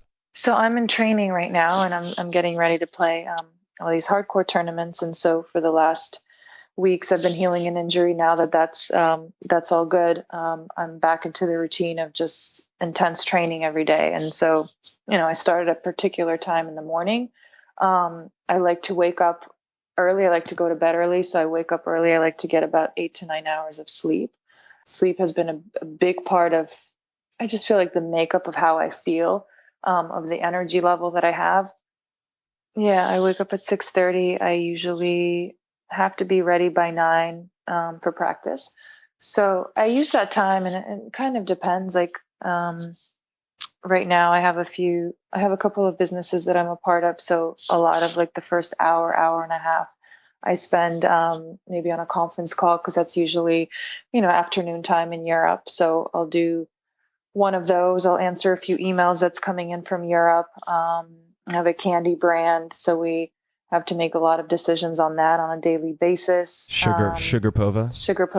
Right. Is it true? I'm not going to interrupt beyond this, but is it true that you were considering legally changing your name, your last name? It was an idea. For the 2013 U.S. Open? It was an idea. It's a genius idea. Genius idea. It proved to be very difficult, but all right. So you're taking. It was very funny. So you're taking conference calls. I do that work for the first hour and a half with a cup of coffee that I have to have in the morning with lactose-free milk. What type of lactose-free milk? Sorry, I'm a nerd. Just straight on lactose-free milk. Oh, I see. So it's not almond milk or coconut milk. No. I see. Lactose-free real milk. Yeah. And lactose-free real milk. preferred coffee? I do Nespresso. Mm-hmm. Simple. Got it. And yeah, I think it's all about the foam. So I have to have like the right foam amount. So I do that. And then I usually, when I'm getting ready, I turn on a podcast. Mm-hmm. And I listen. Kind of depends on the mood I'm in, whether it's about health or I want to hear about someone's life or someone's experiences. I'll turn that on. So by the time I get my stuff ready for the whole day of practices and kind of brushing my teeth, I listen to other people share.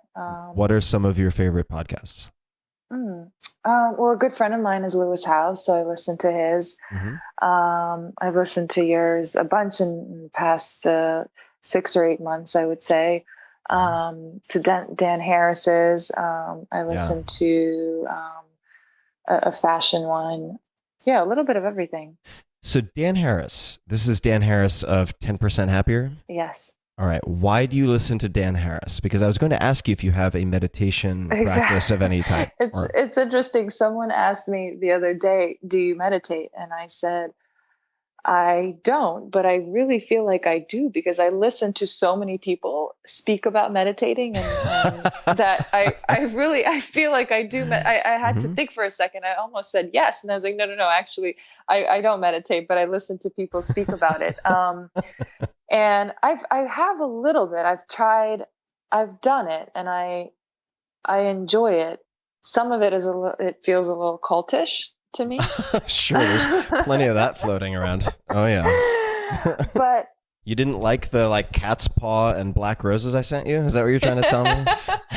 I like when people I like to hear about people's experience of life-changing experience. And I think that's what really interests me, is how something can affect a person, whether it's reading a book, whether it's hearing a mantra, whether it's meditating. So that's why I like listening to people speak about their practices or how it's influenced their life or what they were going through that required that.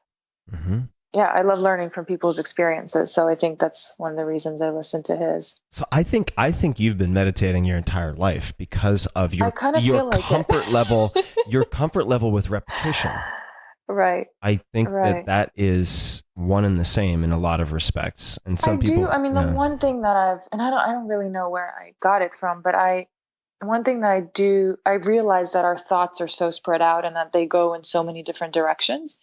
And when I notice that my mind goes to places that are so unnecessary, when I create my own stories that are so far from the truth, I bring it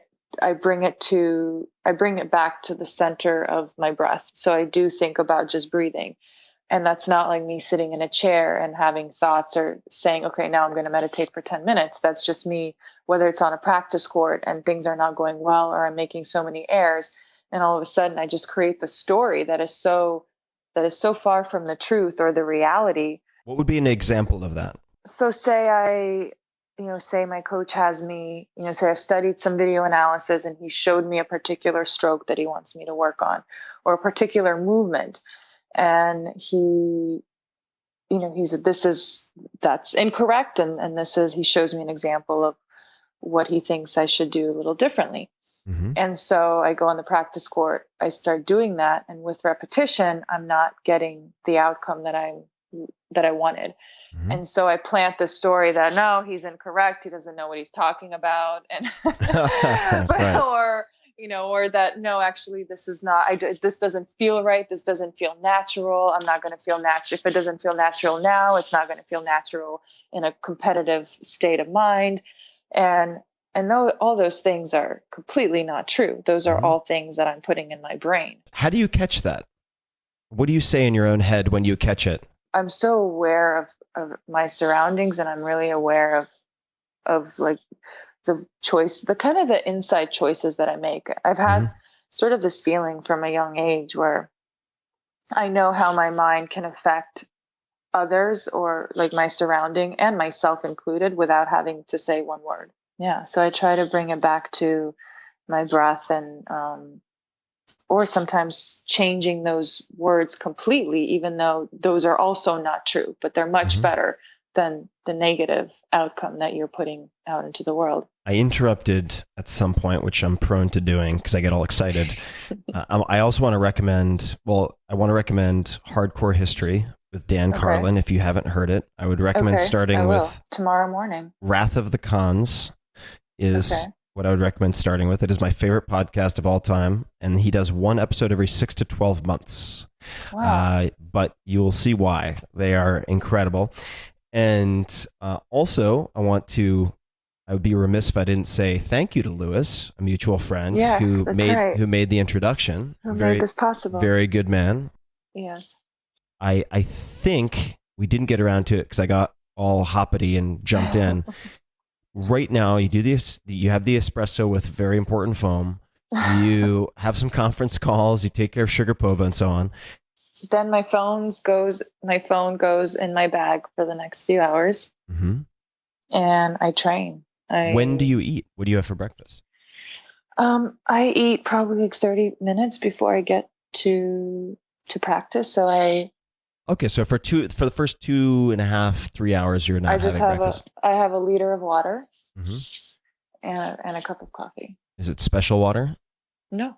Okay, it's Evian water. Okay, got it. It's not like $27 Southern California water. It's just Evian. It's just Got it. And so I drink that. I drink my coffee, and then breakfast. I usually make myself a smoothie or a green juice with spinach and kale and chia seeds and coconut water and all the other greens, cucumber, kiwi, and I always have a piece of rye bread. That's kind of the European. I love rye bread, so I start with that, and I either put some goat cheese on it, or a piece of protein, or avocado, and some berries, and that's it. Sounds delicious. Thanks. Pretty straightforward. I love rye bread, but my tendency is to eat a whole loaf of rye bread if I allow myself a little bit. I'm not very good at that moderation thing. Well, the thing about rye bread is that I I don't think that it's so good.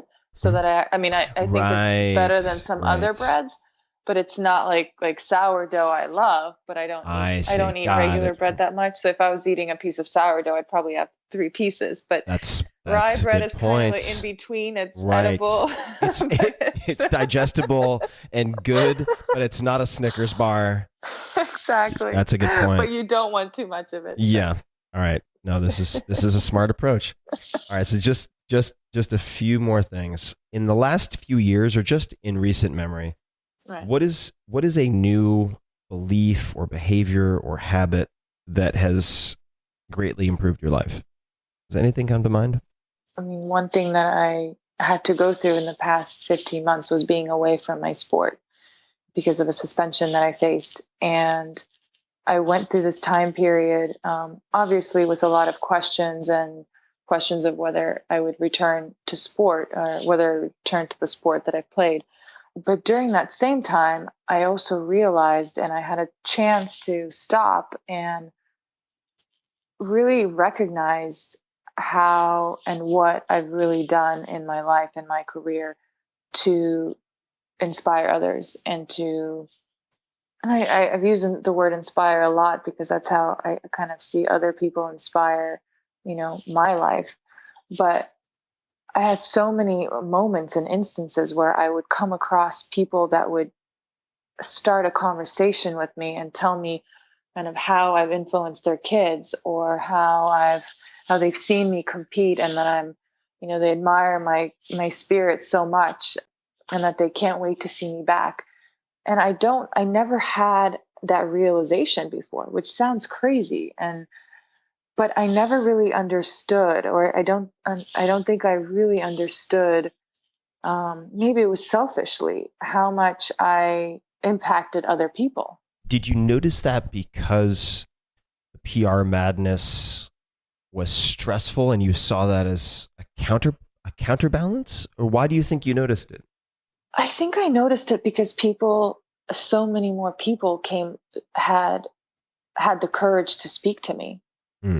And which usually, people would come up to you and ask for an autograph or ask for a picture, and it would just be, a few seconds of your time. But these were instances where people would come and have a proper conversation with you about how they can't wait to see me back and they can't wait to see me play and what I mean to them.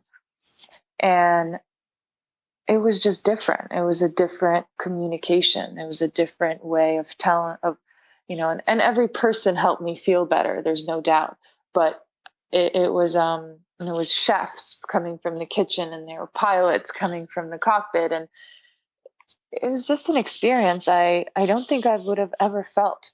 And maybe because I never wanted to feel that huge responsibility that I did have this impact and that I always wanted to keep impacting and always be the right example.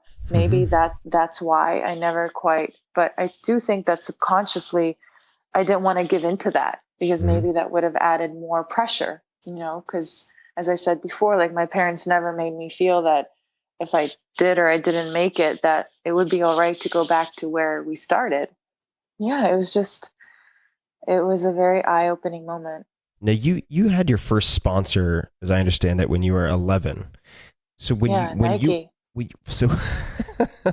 So when you are getting that amount of attention and when you have adulation from fans and chefs and so on, it would seem to me a very human temptation and very easy to get a very big head and for that to affect your life and performance and so on. How do you counteract that, or how do you avoid that? Because that's been the downfall of many, many people who have been in the limelight for various things. I will say that I'm a fairly realistic person, and I know I've been through a lot, and so I faced a lot of grief. I faced a lot of press. I faced a lot of success. I faced a lot of boardroom meetings. I've seen a lot in my years. And at the end of it it's all a lot of it is superficial, and a lot of it almost seems not human, like superhuman. But behind everything, there's a very human person. There's a very normal.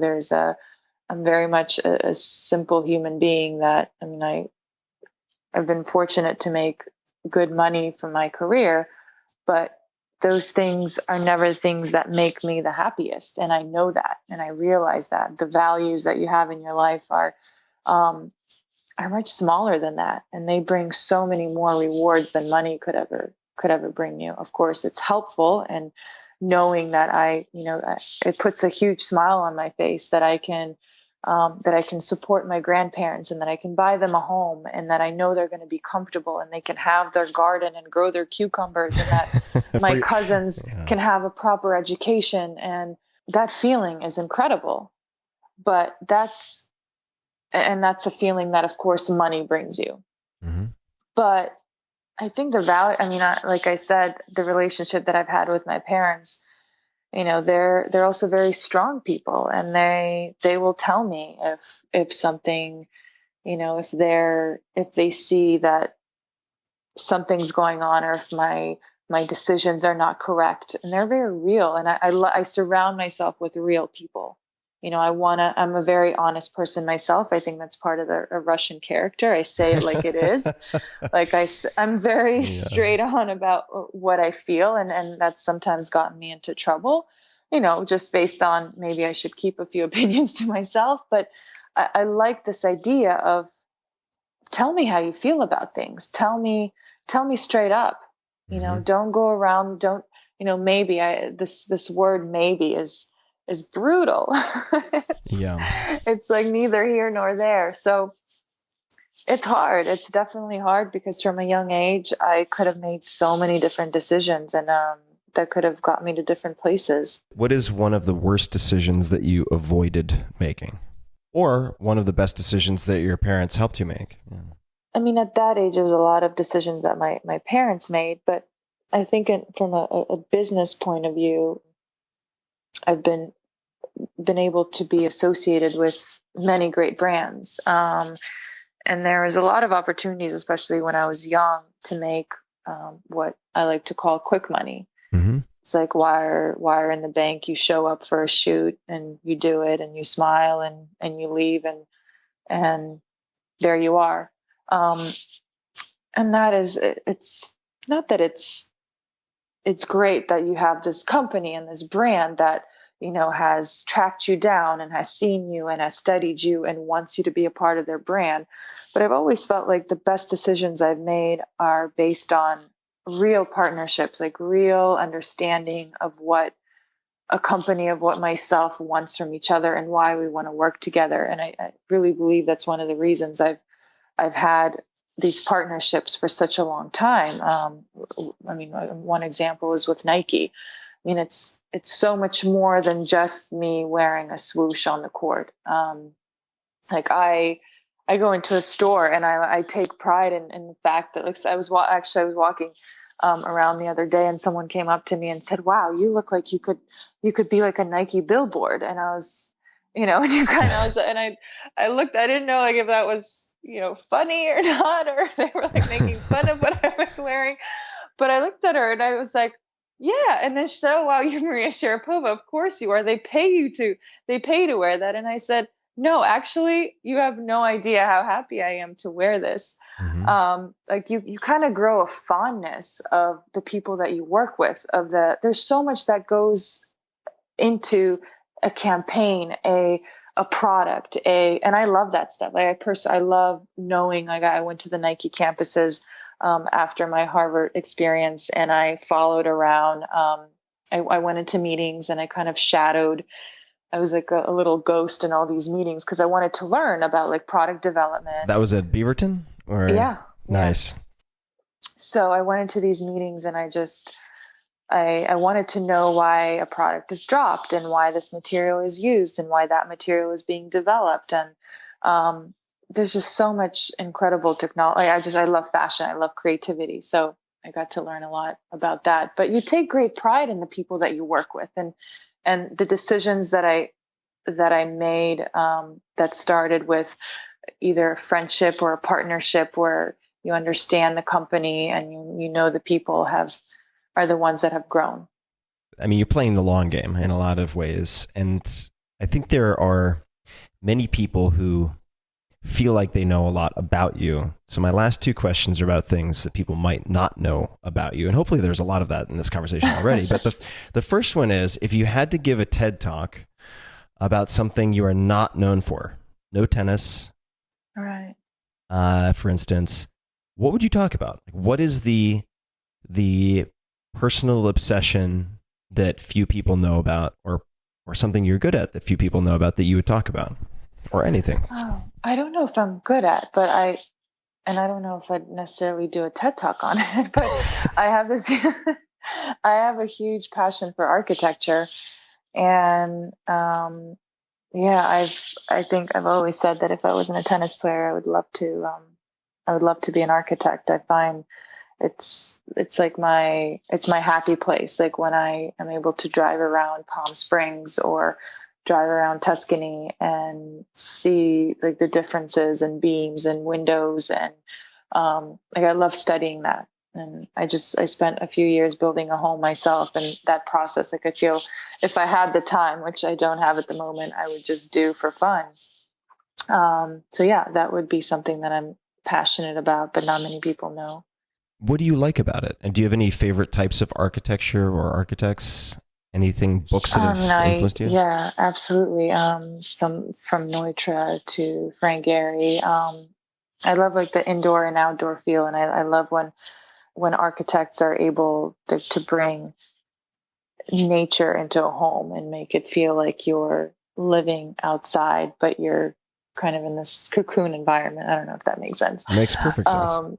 But I've just always been fascinated by how someone can have an idea and draw some lines, and 2 years later you have structure and you have placement and you have a floor plan and you have this maze. And it actually started from a young age, because growing up in Florida, I was invited to for a few sleepovers, and I would go to a sleepover, at at that time it was like a rich person's home that had 4 or 5 bedrooms. And I'd never seen a home that had 4 or 5 bedrooms before. It was like, what are all these rooms for? Why is there like 2 dining rooms? Like, why isn't one enough? And that's when I became fascinated with floor plans and how like something connects to another thing, and like the usage of space and then details like colors and materials. It was just always really appealing. What is your personal favorite color? I love neutral colors. So I love grays and darks and no browns. Wow. I don't want to say black, because that's, I mean, when I say a little girl asked me the other day, what's your favorite color? And I was, because she wanted to draw something for me. And I was about to say black. And then I was like, oh no, she's not going to like me if I say black. So now every time someone asks me my favorite color, I'm like, yellow. I don't know. It sounds so much happier than black. Yeah, I guess it's hard to say to a little girl who wants to draw you something black, like the Grim Reaper's cape. Exactly. So I ended up with yellow. That's your cover story. Very last one, and we'll see what we get, is what is an unusual habit or an absurd thing that you love? And I'll give you an example. An example of this. I asked Cheryl Strayed this question, who wrote Wild, which was made into a movie, and amazing woman. And she said, every sandwich I get has to be in uniform layers. So every bite is as similar to the next as possible. So if she gets a sandwich and like all the avocados are kind of over on one side or whatever, she'll reopen it and rearrange it so that every bite is the same. Now, I'm not saying you have to have something like that, but does anything come to mind, an unusual habit, a weird object, an absurd thing, anything that you love that is a little odd? A few random things. Like I always put my left shoe on before my right, and not just a tennis shoe, but like any shoe. It's like I never, when I'm in a store and I'm trying shoes and they hand me a right shoe, I'm like, I'm sorry, but I don't I'm fine with like opening the box again myself, but I'd rather get the left shoe. I'll give you a strange look. Then like for my match court outfits, I don't like to wear, usually people like to wear the same outfit. So if they like did well in it, they'd wear it again. Mm-hmm. I mean, they wash it, but then wear it again, or maybe they don't wash it. I don't know. So I do the opposite. I don't wear it again. I alternate. So now, does that mean I don't want to wear the same exact one. I'll wear the same looking outfit, but I have Got a it. few different ones. So okay, but never the exact same outfit again. I love it. Not in that same tournament.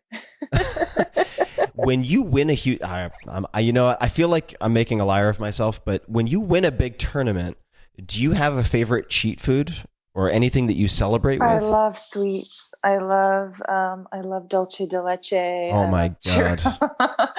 I love, we have this cake in Russia.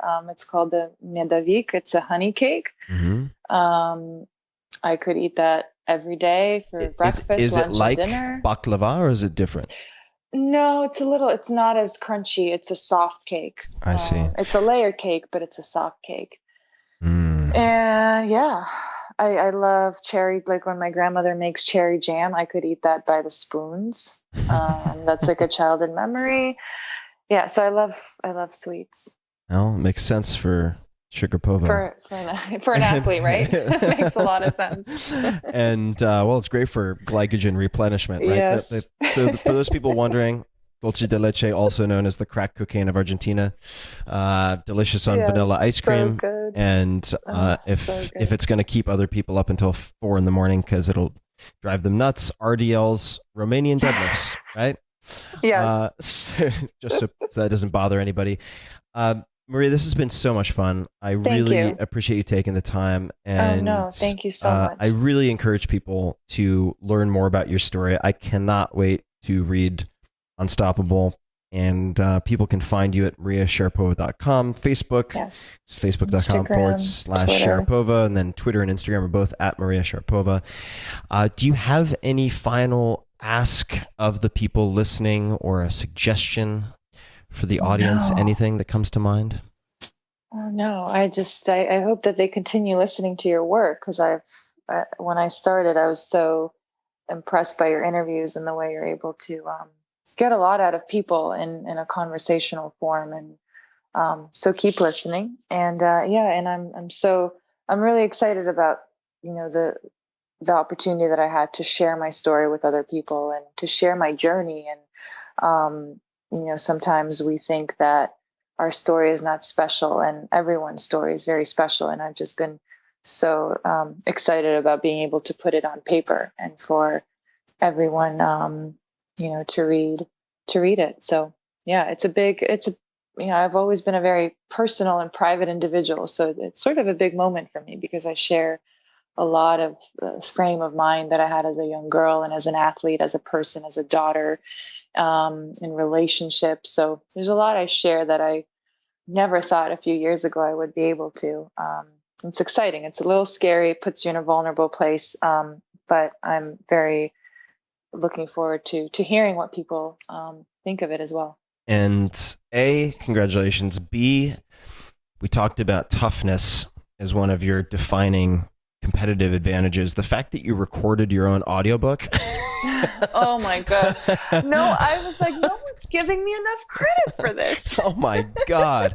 Like, you think walking through or running a marathon in the desert with no water is hard, like recording an entire audiobook. I had to take a couple of days off after that, because I was training in the mornings, and then I'd go and I'd record 6 to 8 hours for 3 days. Good God. And I called my team at the end of the third, and I said, I first of all, I have no voice. And second of all, like, you have off tomorrow, because I'm not coming. Yeah, it is one of the most comprehensively exhausting experiences you can imagine, and which is why I've never recorded one of my own audiobooks. I've done bits and pieces, and then I've tapped out. So right. So what I liked at the end of it was that after I read it, and when you read out loud, I didn't want to change a single thing. Yeah. And that is incredibly that was a rare. big milestone. Incredibly rare. Incredibly rare. Which means that the book has to be really, really good. That isn't a really clear. No, I'm telling you, that's a really, really clear indicator. If you didn't change, A, it means that it's nothing. good. B, it means that our dear friend, I'm kidding, I don't know him, but Rich Cohen, Right. I know of his work, really got the voice right. Right. Which is really, really hard to do. So Absolutely. I'm excited to check it out. Yeah. Everybody, Thank you. check it out. And Unstoppable, you can find it everywhere. And thank you so much for the time, Maria. I know that your time is precious, and I know you have a lot of demands on your time. So I really appreciate it. Of course. Thank you. I appreciate it. And to everybody listening, you can find the show notes as usual, links to everything we talked about, links to the architects she named, links to Unstoppable itself, links to everything in the show notes at tim.blog/podcast. And as always, thank you for allowing me to make this my job, I guess. And until next time, thanks for listening. Hey guys, this is Tim again. Just a few more things before you take off. Number one, this is 5 Bullet Friday. Do you want to get a short email from me? Would you enjoy getting a short email from me every Friday that provides a little morsel of fun before the weekend? And 5 Bullet Friday is a very short email where I share the coolest things I've found or that I've been pondering over the week. That could include favorite new albums that I've discovered. It could include gizmos and gadgets and all sorts of weird shit that I've somehow dug up in the world of the esoteric as I do. It could include favorite articles that I've read and that I've shared with my close friends, for instance. And it's very short. It's just a little tiny bite of goodness before you head off for the weekend. So if you want to receive that, check it out. Just go to 4hourworkweek.com. That's 4hourworkweek.com, all spelled out, and just drop in your email and you will get the very next one. And if you sign up, I hope you enjoy it. This episode is brought to you by Ascent Protein, the cleanest, least processed protein I've ever consumed. And I have tried just about everything. Since well before the 4 Hour Body, I've started my day with 20 to 30 grams of protein. First thing, that has been part of my routine. But I don't always have the time or necessarily the desire to cook an entire meal. So what to do? Protein powders can be a fast way to get this protein need met, but most products are full of crap. They're bleached, they have excess sugar, terrible artificial sweeteners, or just straightforward low-grade, low-quality protein. Ascent contains 0 artificial ingredients, and the parent company is actually a cheese manufacturer, so they produce their own native proteins. It's really fascinating, and I've looked at their processing. It took them about 5 years to develop. You can mix the protein in as little as 4 ounces without any clumps or issues of mixability whatsoever, and they nailed the taste. They tested, for instance, for the chocolate version, 282 different versions. They put a lot of money and a lot of time into R&D for this particular product. And they have both whey and micellar casein, so if you want to, say, improve body composition and recovery overnight, slow release, you can take the micellar casein, or in my case, whey protein, I would take post-workout, for instance, or in the morning. So check it out. These guys are really fascinating. Visit ascentprotein.com/Tim. That's ASCENTPROTEIN.com. Ascent, like first ascent going up. Ascentprotein.com/Tim. And you will receive 20% off your entire purchase. If you want a very quick 20 to 30 gram dose to start your day or after workout, this is a fantastic option. It is arguably the best that I've found. So again, check it out. AscentProtein.com/Tim. This episode is brought to you by Kettle Fire, which makes some of the best bone broth and certainly the most convenient that I've ever found. And I have a big stack of them on my kitchen counter right now. I have 1 container every morning. And this first came highly recommended to me by past podcast guests, such as Amelia Boone, who's a 4-time world champion in World's Toughest Mudder, Spartan Race, etc., and Dr. Dominic D'Agostino, the incredible Hulk of scientific research. You should check him out too. But there are a few things that make Kettle Fire special. Number one, they are the first shelf-stable, in other words, never frozen bone broth that uses bones from 100% grass-fed, organically raised animals. So you are what you ate, if that makes sense. So it's very important that you understand, if you're consuming animal protein, what they consume.